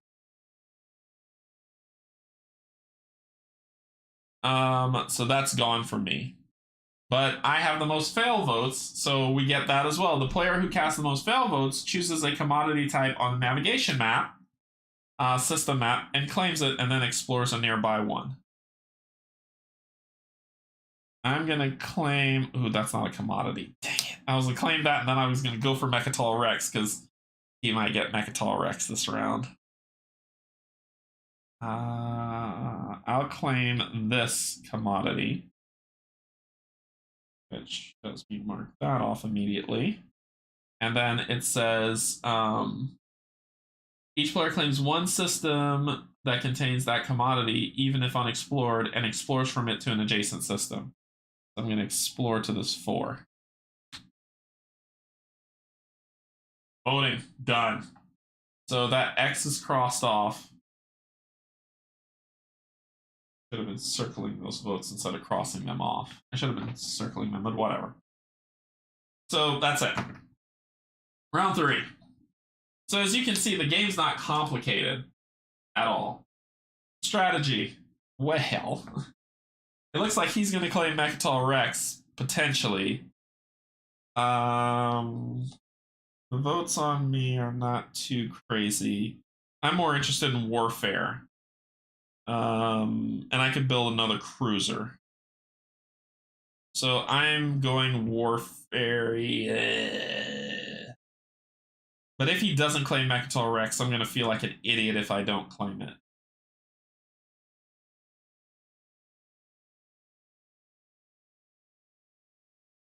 What's warfare? Build 6 non-infantry units. I have 1, 2, 3 so far. I'm going warfare. I want this victory in this war. I'm going warfare. So I'm going to build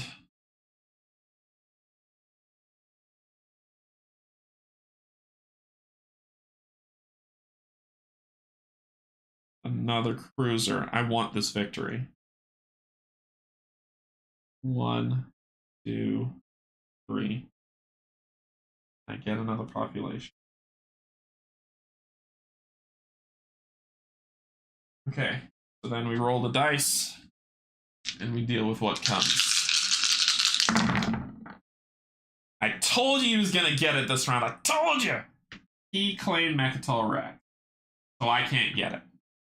Jerk. All right, then he gets double, double, and I think the red die is the only thing I don't have. Okay, so then we claim our resources. I'm in infantry. I'm in warfare. These count as double, so I'm gonna use that double to build a PDS. I want this victory. 1, 2, 3, boom. And then I think I'm just gonna infantry the heck up.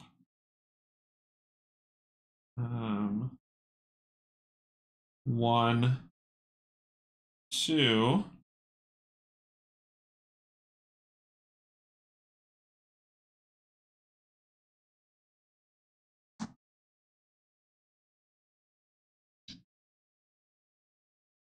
I'm going to start to build a dreadnought.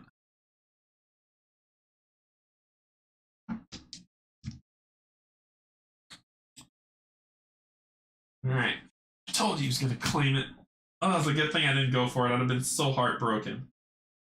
So when he claims Mechatol Rex, let's see what the instructions say when the AI claims it. Or when Mechatol Rex is claimed. I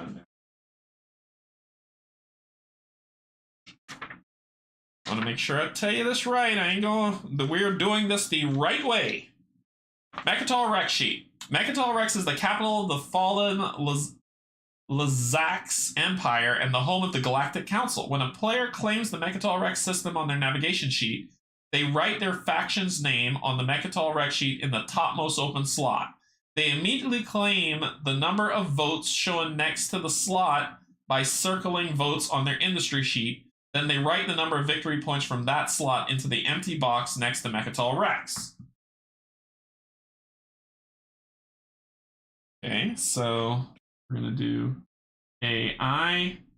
They gain 7 victory points, and they get 3 votes in the stinking Senate. Oof.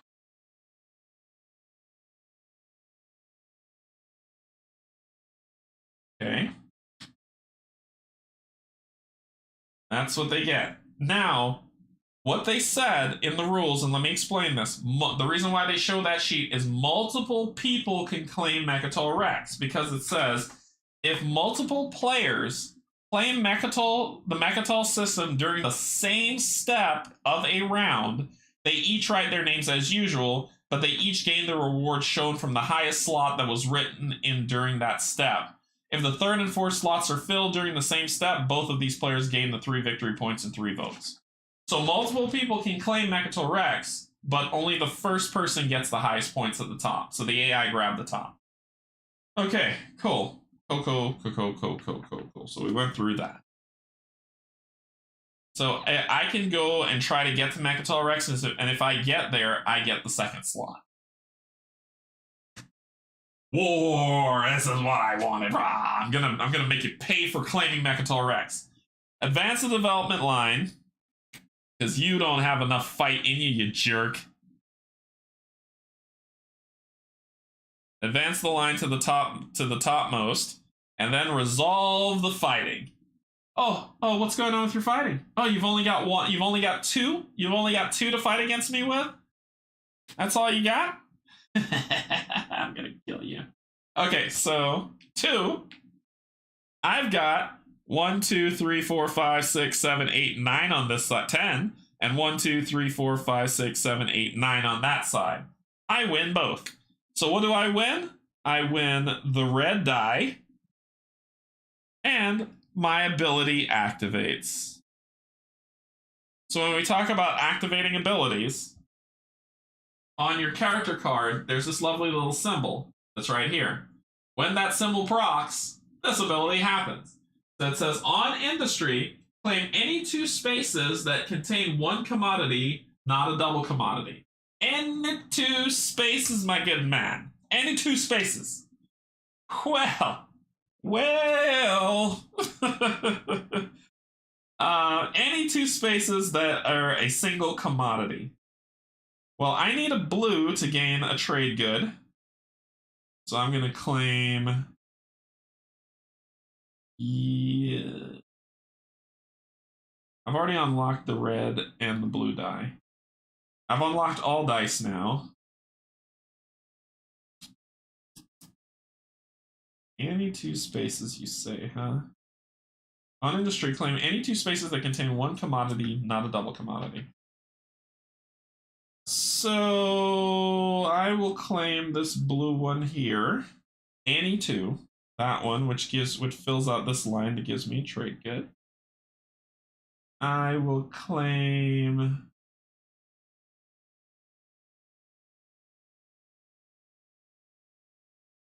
And they don't have to be adjacent when it's any 2. That's the power of the Canje Empire.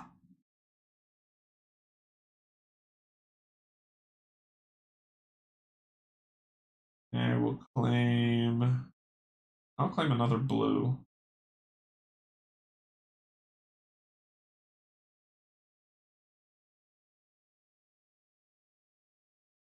Claim this blue. And that gives me this commodity.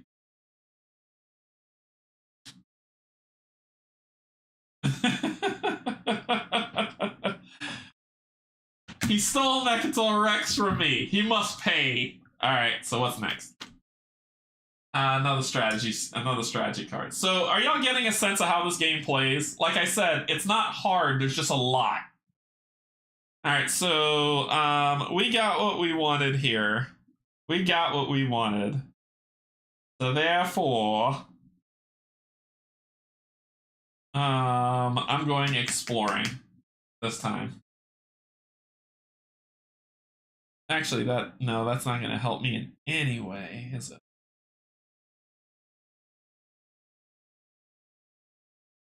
My frozen babies are on Mechatol Rex. They must be advantage. So I'm gonna go. I actually am gonna go navigation this round. No, do I want to do that? I'm gonna go navigation this round. So actually, no, I'm not. No, I'm not. No, I'm not. I'm not. I'm going industry. I'm going industry this round. It all makes sense. It all makes sense now. So I get to spend those 2. So I'm going to spend 1 to claim an unmarked space adjacent to a scrap space, which activates my ability again. So on industry, claim any 2 spaces that contain 1 commodity. Not double. So what do I need? I need red and blue. Red and blue. And it says any 2 spaces. Claim this other blue. Here. I'm going to claim this red. That is...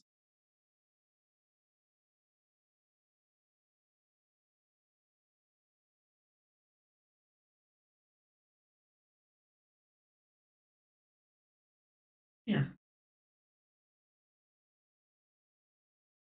Cool.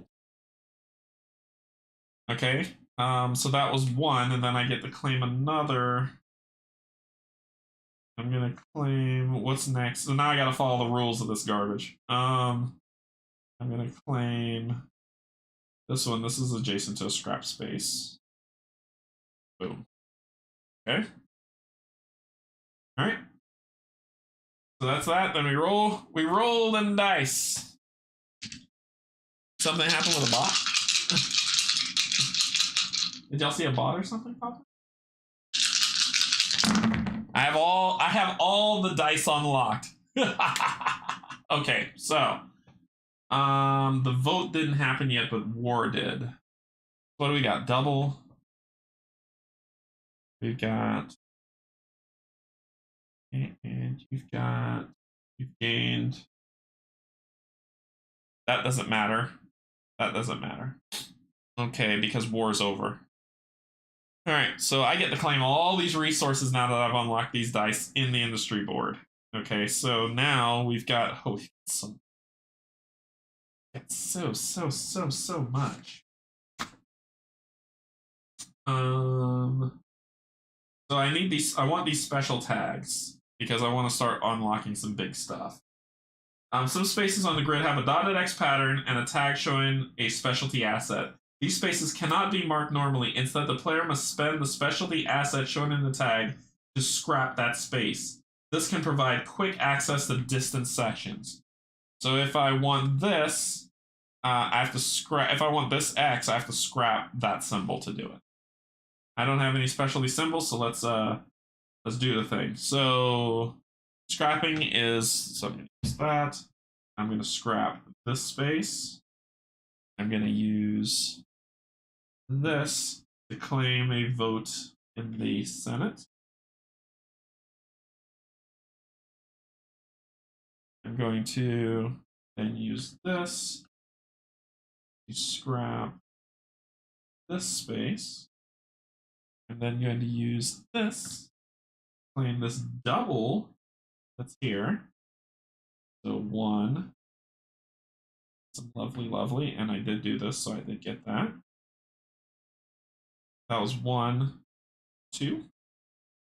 Then I will scrap this space, claim a 1, which is get this 1, 2, and the second one on there because that was a twofer. I get to claim another space. I need a yellow. I need a yellow. I need a yellow. I need a yellow. Here, perfect. Boom. Which I get another commodity and the victory point. This is how I do industry, people. Okay, so that ends that. Then we go to 3. Production. So this says claim trade goods on industries for each +1 that you have. 1, 2, 3, 4. 1, 2, 3, 4.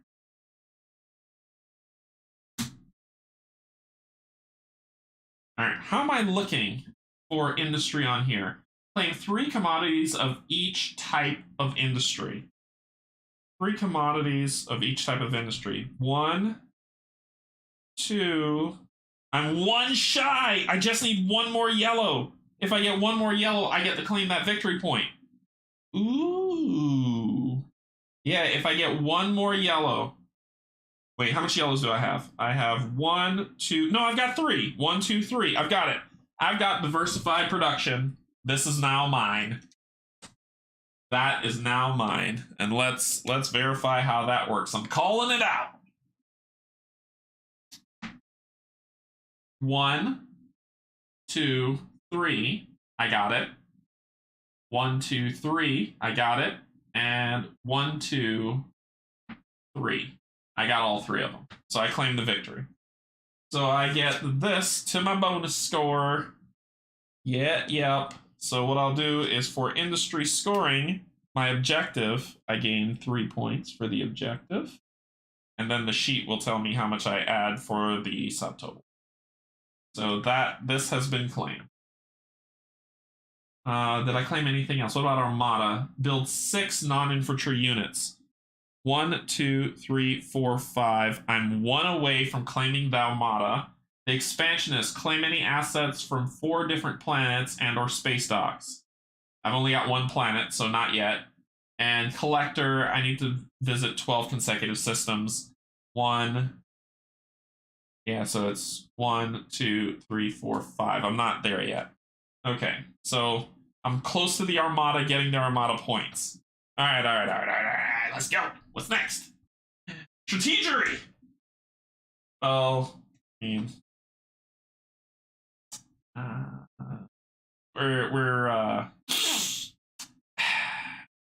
we're still in round 3, so I don't need to start building the Armada yet.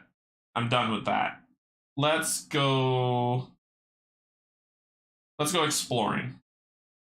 We're going to the navigation. And we need to spend 1 green asset, so I'm going to claim this for victory. Oh no, it's green. I can't claim, I gotta explore. Whoopsies. So I'm gonna go here to this planet. Sorry. Then we roll the die.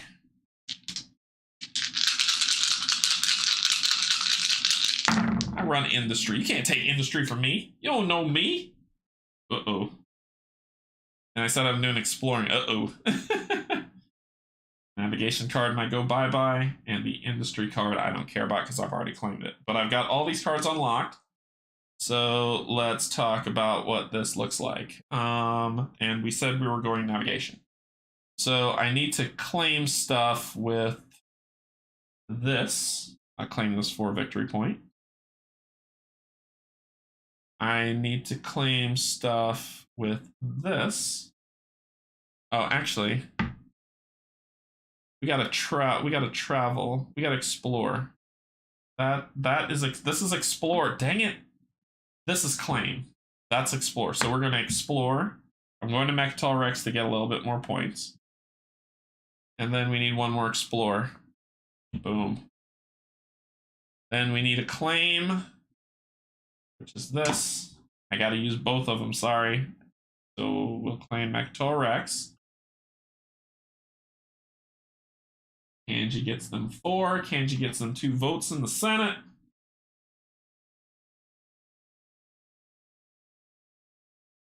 And that's what Canje gets. And then I get 1 more of those claims. I'm going to claim this planet. Then I get this, which is another explore. We're going to come here. And then 2 more explores. 1, 2, and I claim this, which gives me that. I claim that, gives me what I need. Get a trade good. All right, so we've got 1, 2, 3, 4, 5, 6, 7.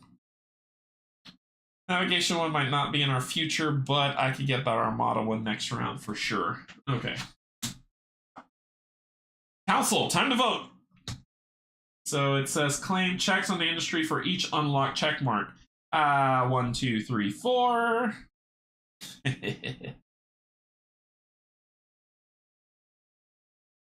Okay. Then we vote. Vote jerk. So what do we got? So this one has a star at the top. We'll flip for one that doesn't have. There we go. And this is corporate tax breaks. Tax breaks for the corporate empire. I'm already voting no on this. Seeing this on work. So if we win this on industry, each player may scrap any 2 spaces or claim any 1 space. The spaces must contain a commodity. If we fail, on expansion, each player crosses out 4 unclaimed assets. Ooh.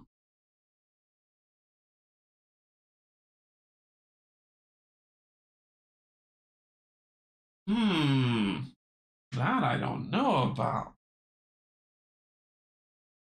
So this is industry and assets. Okay, I'm gonna start pushing back here. I'm gonna place I'm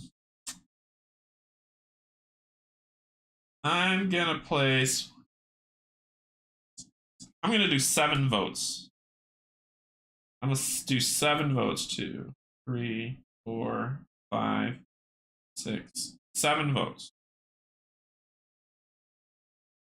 Playing Canasta with my parents and beautician, you motivated me to get this out. All right. Yeah, thanks, Stacy. Thanks so much. I'm putting 7 votes. I crossed off 7 votes. I'm doing 7 votes into this bad boy. So he's got 4 votes plus 0. Oh, I win! So corporate tax breaks for everyone. On industry, each player may scrap any 2 spaces or claim any 1 space. It must contain a commodity. It's scrap 2 spaces to start building this out, huh? I'm going to scrap this space, follow my lead, and 1 more space. I'm going to scrap this space. Cool, cool, cool. Okay. All right. Stage 4.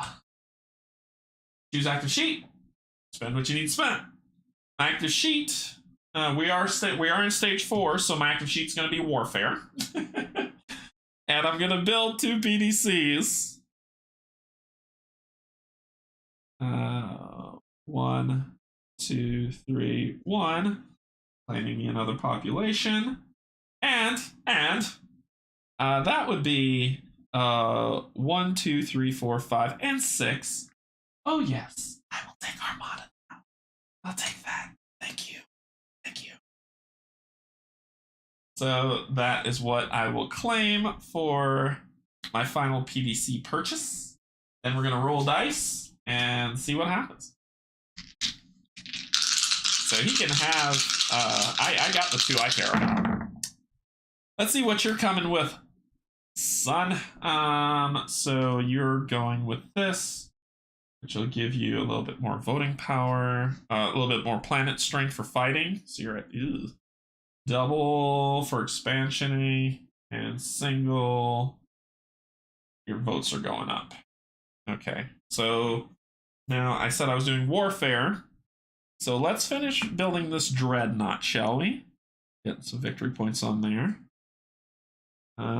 So from the line, doing 1, 2, 3, 1, 2. First dreadnought goes out. And that just needed this.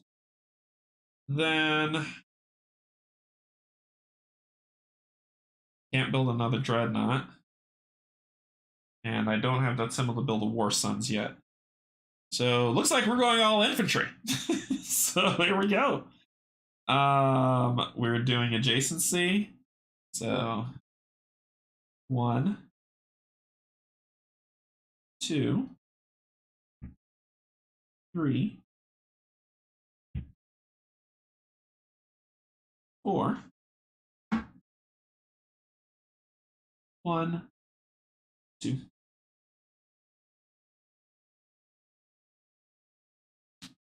Right.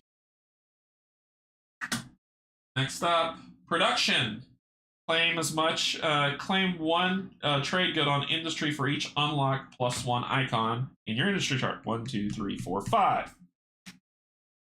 1, 2, 3, 4, 5. I haven't really been using my Emirates of Hakan ability as much as I'd like to. It says the first trade good you spend each round can be spent to gain 2 of however you want to do it. So basically, I could spend these trade goods to bust them into, on any of these charts, to bust them into 2 of something that I need.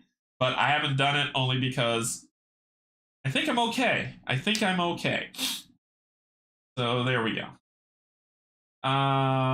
So we finished rightful claim. Now we're on desperate measures. So active sheets. Your warfare is at what? Your warfare is at 4? Warfare is at 4, huh? I can beat that, but if you go to 5, 2, 4, 6, 2, 4, 6, I think I can still beat that. I'm actually going to go here and try to gain that expansionist bit. So I got. So I've claimed a planet here. Let's do that. And this planet will be another industrial one. Here we go. You'll work. And then I spend 3, 1, 2, 3. Then we roll the dice and we deal with what we're dealing with. Cock die. Okay. So you get another vote in stupid Senate. You get a double. You would take the warfare one. But you don't because I own it. No one cares what you think. What's next? But it says that if you have one to spend, it becomes a double.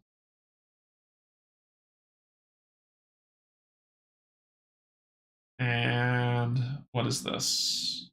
I gave you your vote. I didn't give you that, your strength. All right, so warfare is going to be crazy this round. And I said I was going with planets. So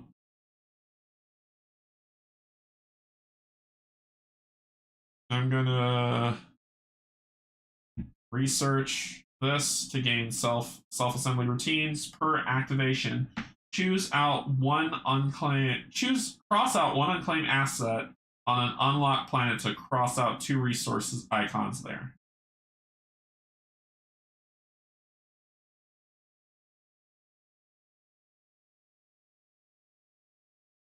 No, I'm not ready to do that. Let's use these. So I need. I had done that. I shouldn't have done that. I'm not going to do that. I take that back. Give me that back.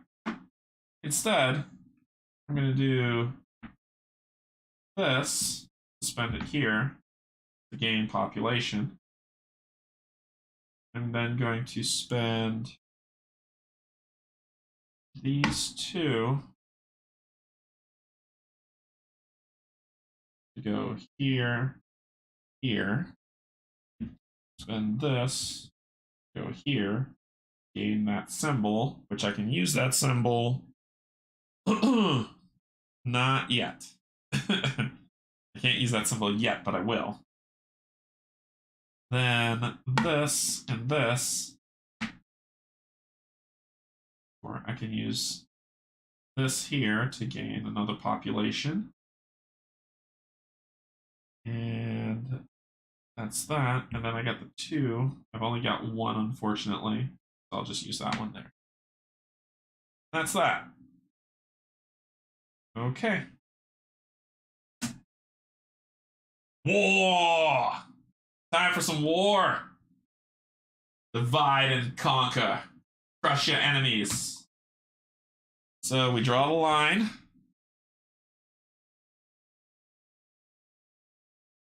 So you are at a 5 on either side of me. 1, 2, 3, 4, 5, 6, 7. I win. I would have unlocked blue, but who cares?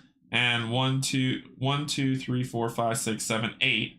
I get that same symbol as I win. Oh, I am the power of the universe. I can feel it. So war broke out. Actually, 1 for 4. Where's my war one? The war broke out, and I did pretty decent.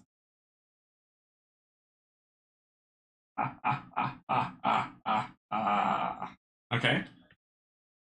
The next war fight's going to be tough. So we got Forbidden Knowledge, which is going to be a lot of see-through, but it's a strategy card.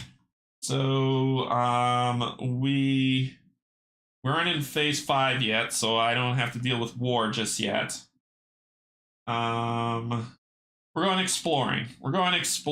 So I need 12, huh? 1, 2, 3, 4, 5, 6, 7, 8. Which gives me that symbol immediately.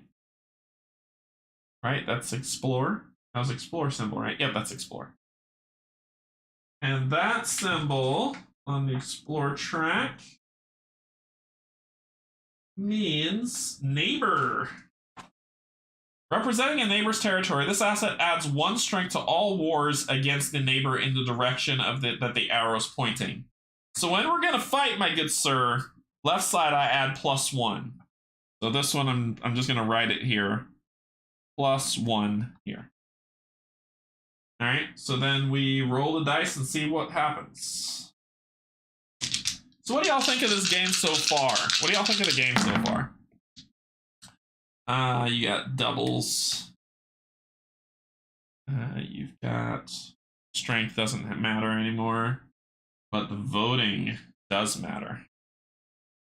All right, and we were doing exploring, so we need only. Only one discovery. Everything else is moving. I am claiming this round. 1, 2, 3, 4, 5, 6, 7, 8, 9, 10. Insta claim.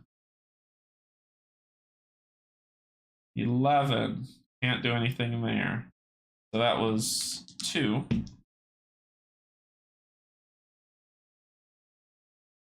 Well, I claim expansionist. Thank you. And then we still got stuff to do. So we're going to claim something. I'm going to move one more time. Oh, yeah. We're going to celebrate.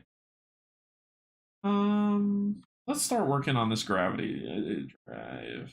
So I'll do 2 here, which will be that. And then this one, I get to claim a planet. There's no planets I surrounded, so I'm going to claim this 2 plus. That ends that. All right, next up. It's time to convene the council. So we get checks for how many check marks there's. 1, 2, 3, 4. 1, 2, 3, 4. Okay. What do we got? And we need a star bottom. That's not a star bottom. That is a star bottom. Okay.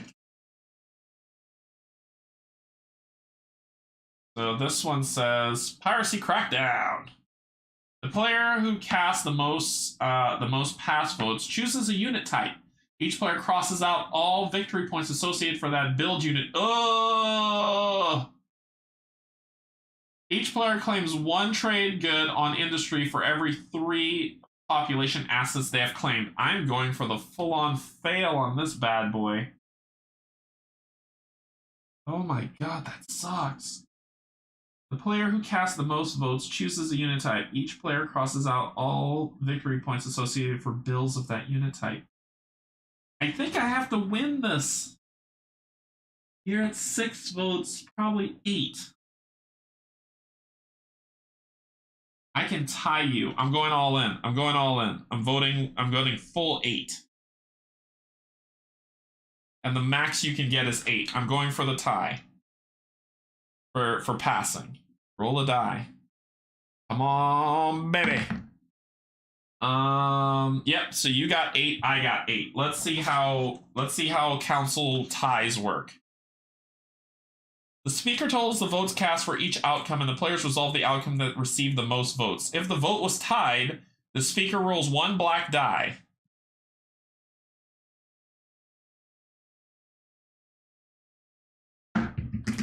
Oh my god, that almost went off my table. So on that result, the pass outcome is resolved.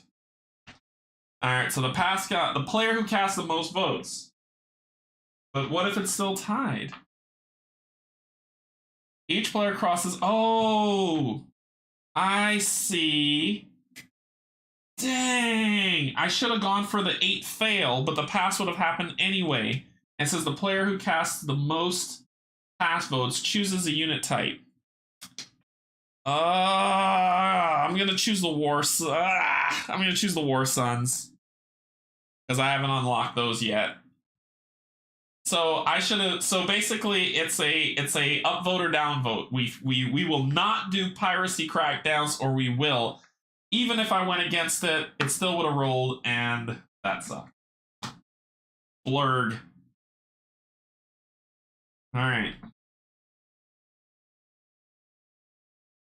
Ah, that hurts. That hurt. That. Okay.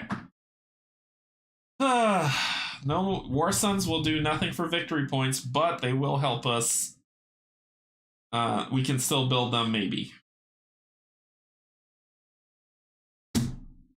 Final round. Strategy. Spending 3 We're going war.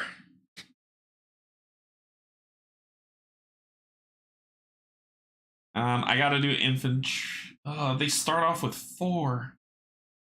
Ooh, ooh, ooh. 1, 2, 3. Let's roll these dice. Oh, wait, I grabbed the expansionist one. I was supposed to grab the collector one, sorry.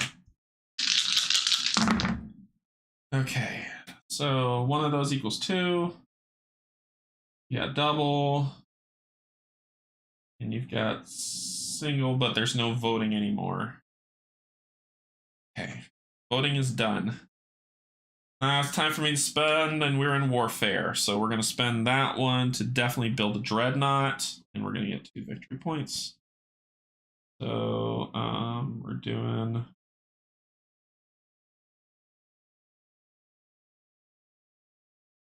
One, 2, 3. 1, 2. That is, I spent this for that. Then we're going to spend the next dreadnought.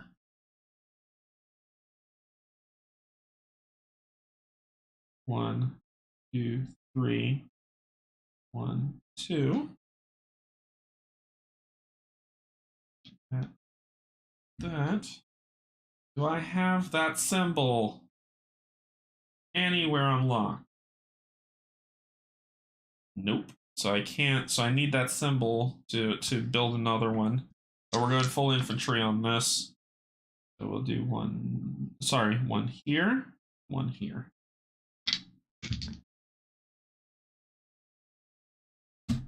What do you got? Special. This round immediately ends. The game will not have one more strategy event. End of round. Strategy. It says the game will have one more. Oh, the game will have one more strategy event. Okay, so that's the last strategy event. That works. All right, so we're going warfare. Going war. And I'm doing 2, huh? 1, 2. Then roll the dice. As it says, this round immediately ends. The game will have one more strategy event. Interesting how that worked out. Now that goes here. You take this card away from me. It's gone forever. But industry and navigation are gone. You got this double. You got those. You got this. Ooh, building that strength. Okay. So I was doing warfare. Can't build my war sun. So this is infantry all the way up. So I got double infantry here. 1, 2. I got double infantry here. 1, 2. I'm trying to win this war. 1, 1. And 1, 1. Bring your war, sir. Let's do it. Wartime for the finale. The war. It's about the war. So you have 6. I have 1, 2, 3, 4, 5, 6, 7, 8, 9, 10, 11. I win. 1, 2, 3, 4, 5, 6, 7, 8. Sorry. 1, 2, 3, 4, 5, 6, 7, 8, 9, 10. I win. So 10 and 10. I'm sorry. I'm not supposed to count those. But I still win by a large margin. Large margin. All right. Now we score things up. So did I get the red objective? I did. So I get 4 points for here. Did I get the blue objective? I did. I get 5 points for here. And I got the other one, which was 3. I didn't get this, so this is 0. All righty. So let's score things up and see how I did.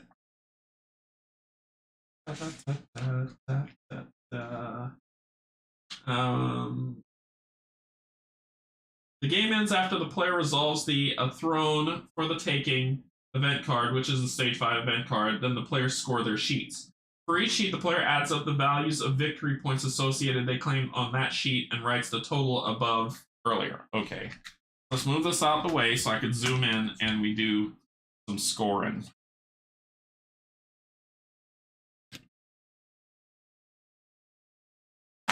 Throw all these to the side so I can put my elbows down and we can do some scoring. So first we're going to come with navigation.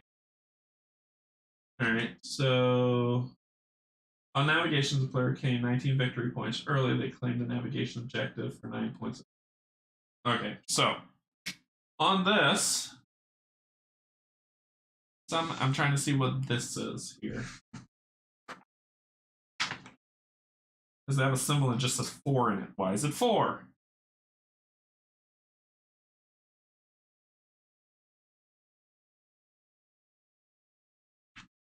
Relics. Oh, I claimed a relic.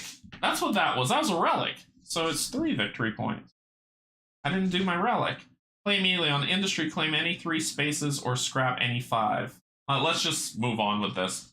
So I didn't claim my relic when I got here, but that was 3 victory points I got for it. Okay, so let's count the victory points on here that we got.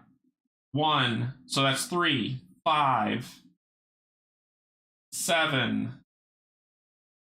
7 and 4, what, is 11? So that's 11 victory points. And then Mechatol Rex, which I got 4, that's 15.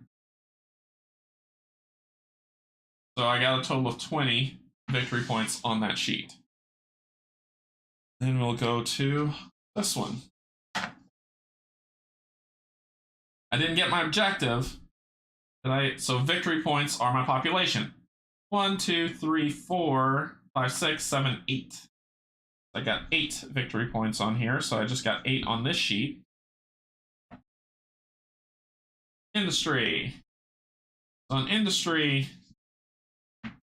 I got, for every 2 trade goods is 1. So that's 1, 2. So 1, 2, 3, 4, 5, 6, 7. So far that's 7. 10, 11, 12, 13. And that's it. So I got 13, 16 for industry. War. So for war, for war. Well, remember, I got to do this -1. Remember that. All right. So let's just say this zeroes that out. So it's 1, 2, 3, 4, 5, 6, 7, 8, 9, 10, 11, 14, 15, 16, 17, 18, 19, 20, 21, 22. For a total of 26 points. All right. So let's see how we did in total. So in total, we've got 26 less 16. That is 42. Plus 8. That's 50. Plus 20. That's 70 is our final score. So if we look here at the bottom of the book, if we were playing on easy mode, 70 would put us as a fledgling domain, 60 and above, fledgling domain. Then 70, still fledgling, and if we played hard mode, we lost the game. So we're fledgling domain. That is the score breakdown on solo or 2-player mode as you race for score. But in this game, you race for high score against who you're playing against, right? So whoever has the highest scored becomes the overlord of the system and rules it all. And that is Twilight Inscription. The only thing that I want to pull back for a second at the end of this to say how we did, how we didn't do, was on the voting, the highest vote either goes pass or fail. That's how it works. The star that's on there says that if the AI wins the highest vote, the star means it. So this is the only goof I made, which was this one. I just, as I was reading it, I was like, oh yeah, that's what that means. I remember now. So what that means is you don't resolve both. You don't resolve both, and someone will put that in the description because they didn't come this far into playthrough and was annoyed by me by that time to say, no, you're screwing up the voting. You don't resolve both. I recognize that I screwed that up. The star means what the AI will pick if should they win. The blank means you get to choose. So if I say I don't want, so let's say we're doing trade embargo, which we did. If I want to fail the trade embargo, I will cast the lowest amount. I will cast the highest amount of votes to fail it. Does that make sense? So that's where my screw up was. I screwed up the voting. I recognize it. Know to do this in your playthrough. I'll make a note of it that this is what I screwed up. So if I want this vote to fail, I need to put the most votes towards failure. If I want the vote to pass, I need to put the most votes to pass. The star indicates that the AI is swinging to make this fail. So if the AI is swinging to make this fail, if they have the highest votes, this happens. That's how it works. And that was my only screw up at the end of it all. I'm sorry, I am not perfect. But I will put a note to that at the in the description to immediately let people know I messed up the voting mechanic, but I explain it at the end what the mistake was so that they can get it correct. Okay? Okay. Okay. All right. That was Twilight Inscription by Fantasy Flight Games. So that's why I said, like, if you have this game and you're going to play it solo, bear in mind it's just a race for high score for you. I do not think, my opinions on this game is, I do not think that this game is meant for solo play at all. At all. I think solo play was added on because people like me cry all the time, I want my solo game. That's me, right? I do it exactly like that. But that is why a solo game was made for this. This game is not meant to be played solo at all. Canje, you're perfect to me. Thank you. But this game is not meant to be played solo whatsoever. I honestly will tell you, from my opinion, and this is purely my opinion, if you're going to buy this game to play it solo, don't even worry about it. Don't even worry about it. But if you have a gaming group of 3 or more people, this game is going to be fun. This game is going to be a lot of fun. This game is going to be amazing because everyone is working against everybody. Everybody's trying to figure out who's the best. Everybody's trying to work through, like, when warfare goes, it all depends on, and you can house rule some stuff, but after every warfare card, which I heard someone saying they were going to do at Gen Con, after every warfare card, everyone switches places at the table. So therefore, you're always fighting against a different faction or a different set of people, and war means something different to everybody. But I think if you have 3 to 4 players, you will enjoy this game immensely, and this game will be a lot of fun. And there's tons of replayability, tons of ways of people trying to fight back against each other, all that good stuff. If you want a game like this for solo, back Legends of You. I looked at Legends of You. It looks pretty cool. It does look pretty cool, and I'm interested. I need to research it some more. But my high recommendation is if you don't have the group to play this game, I wouldn't do it. I wouldn't recommend it. I wouldn't recommend it. If you like games, and I'll say with a caveat, if you like games where you chase your own score over and over and over again, then go ahead and get it. But I don't have a gaming group, so I don't foresee this sticking around a lot and this coming to my table a bunch. So this might not be a thing that scratches that itch for me. But you got the gaming group. Y'all are gonna have a blast with this game. It's gonna be a lot of fun. It's gonna be a really challenging. And I would throw up the recommendations on what did Board Game Geek say? 2 to 4 player. I think 3 to 5 player is where this game sings. 3 and above is where this game is going to be the most value add for how much you spend for it. So bear that in mind as you spend your money. You don't have to agree with me. Do your research. But for me, this is not a game that's going to hit the table often. So this may end up being a game on the 1,000 sub stream giveaway pile. It may make it on there. But I think it's fun for what it is. I just don't have the group to play it. Anyone here would be honored to join your gaming group. Hey, if anyone lived close enough to me, I would be down for it. I know for it, like, Steve from One Stop Co-op Shop lives 2 hours from me, but he wouldn't play this game because he likes co-op games, right? Any game, this is more competitive. So I don't think this would be something that he would be like, oh yeah, bring it, we're going to play the heck out of it. That's not where his value add is. I know his gaming taste. While the theme and everything's cool, he wouldn't want to play it because he wants to play co-op games, so this wouldn't work for him. But for anybody else who doesn't mind the competitive stuff, get it. Things that I didn't like about the game, nothing.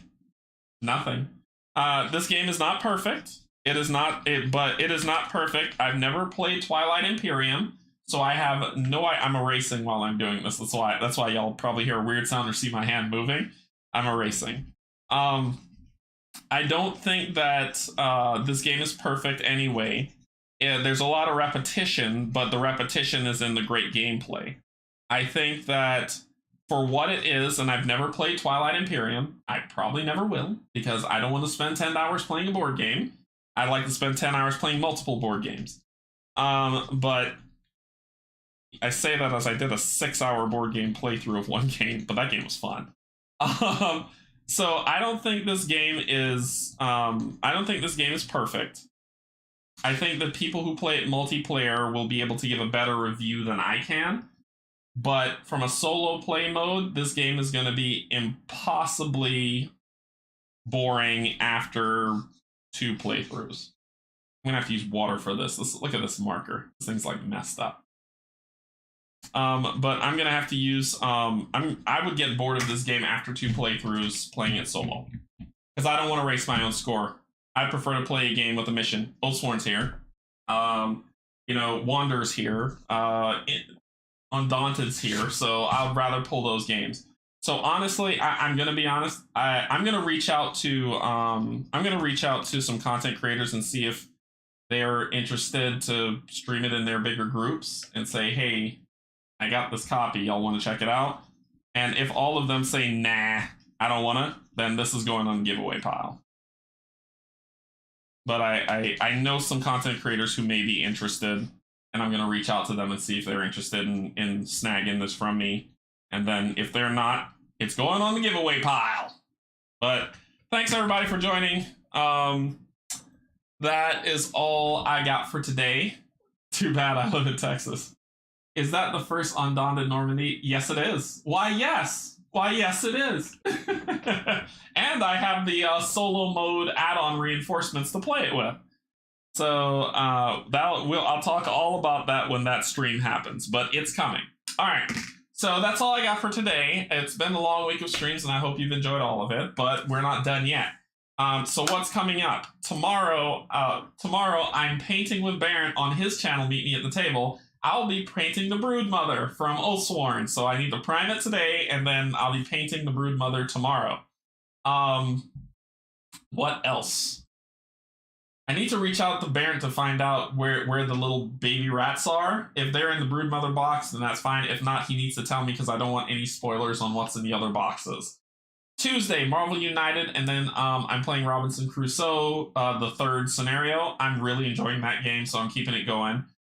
Thursday, I'm playing Teenage Mutant Ninja Turtles Revenge of Shredder. This is the video game on Steam with Kim, Steve from One Stop Co-op Shop, Howard, and Jack, that you've seen him play Gloomhaven Fridays with me. So 5 of us, and we're looking for a 6th, but you have to get it on PC on Steam for it if you want to join. But we're looking for a 6th person, and we're going all full mayhem playing Shredder's Revenge, Teenage Mutant Ninja Turtles Shredder's Revenge. and we're gonna play until we're dead. Basically, when all the characters die and the game's over, and we call it, or we beat the game. We're gonna see how it goes, and we're just gonna go over there, talk, laugh, have a good time. But that's as well. Friday, have you figured out which villain from Marvel United? Not yet. We've unlocked the X-Men. That's who we've unlocked, the base X-Men. So it's gonna be. So I need to pick out who's gonna be. I played against Vulture, and he's really hard, but I might still keep going that way to unlock the Sinister Six. But we'll see. We'll see. Just kind of keep looking at the description for that. It's Friday's Gloomhaven Friday, and I think David's supposed to be next up, but if he's not available, it's gonna be Jason joining us. And we might face off against the trees. That's Friday. Saturday, One Stop Co-op Shop. And there may be another painting stream as well to paint more of Oathsworn. And then Sunday, I don't know. I'm going to play something on Sunday. Oh, I know what Sunday might be, but if the package arrives, I know what it'll be, and I'll set up the stream. If not, then I'll pick something else. So that's all I got for right now. Thank you, everybody, for watching me play through Twilight Inscription. This will give you a good understanding of if this game is for you or not. I did screw up the voting, and I'll probably get 30 billion comments, even though I'm going to write it in the description that I did. And put it as a comment, but I'll probably get 30 billion saying, you screwed up the voting. I know. But anyway... Thanks, everybody, for joining. I will see you all later. Insert comment or slogan here. Catch you on the next one. Bye-bye.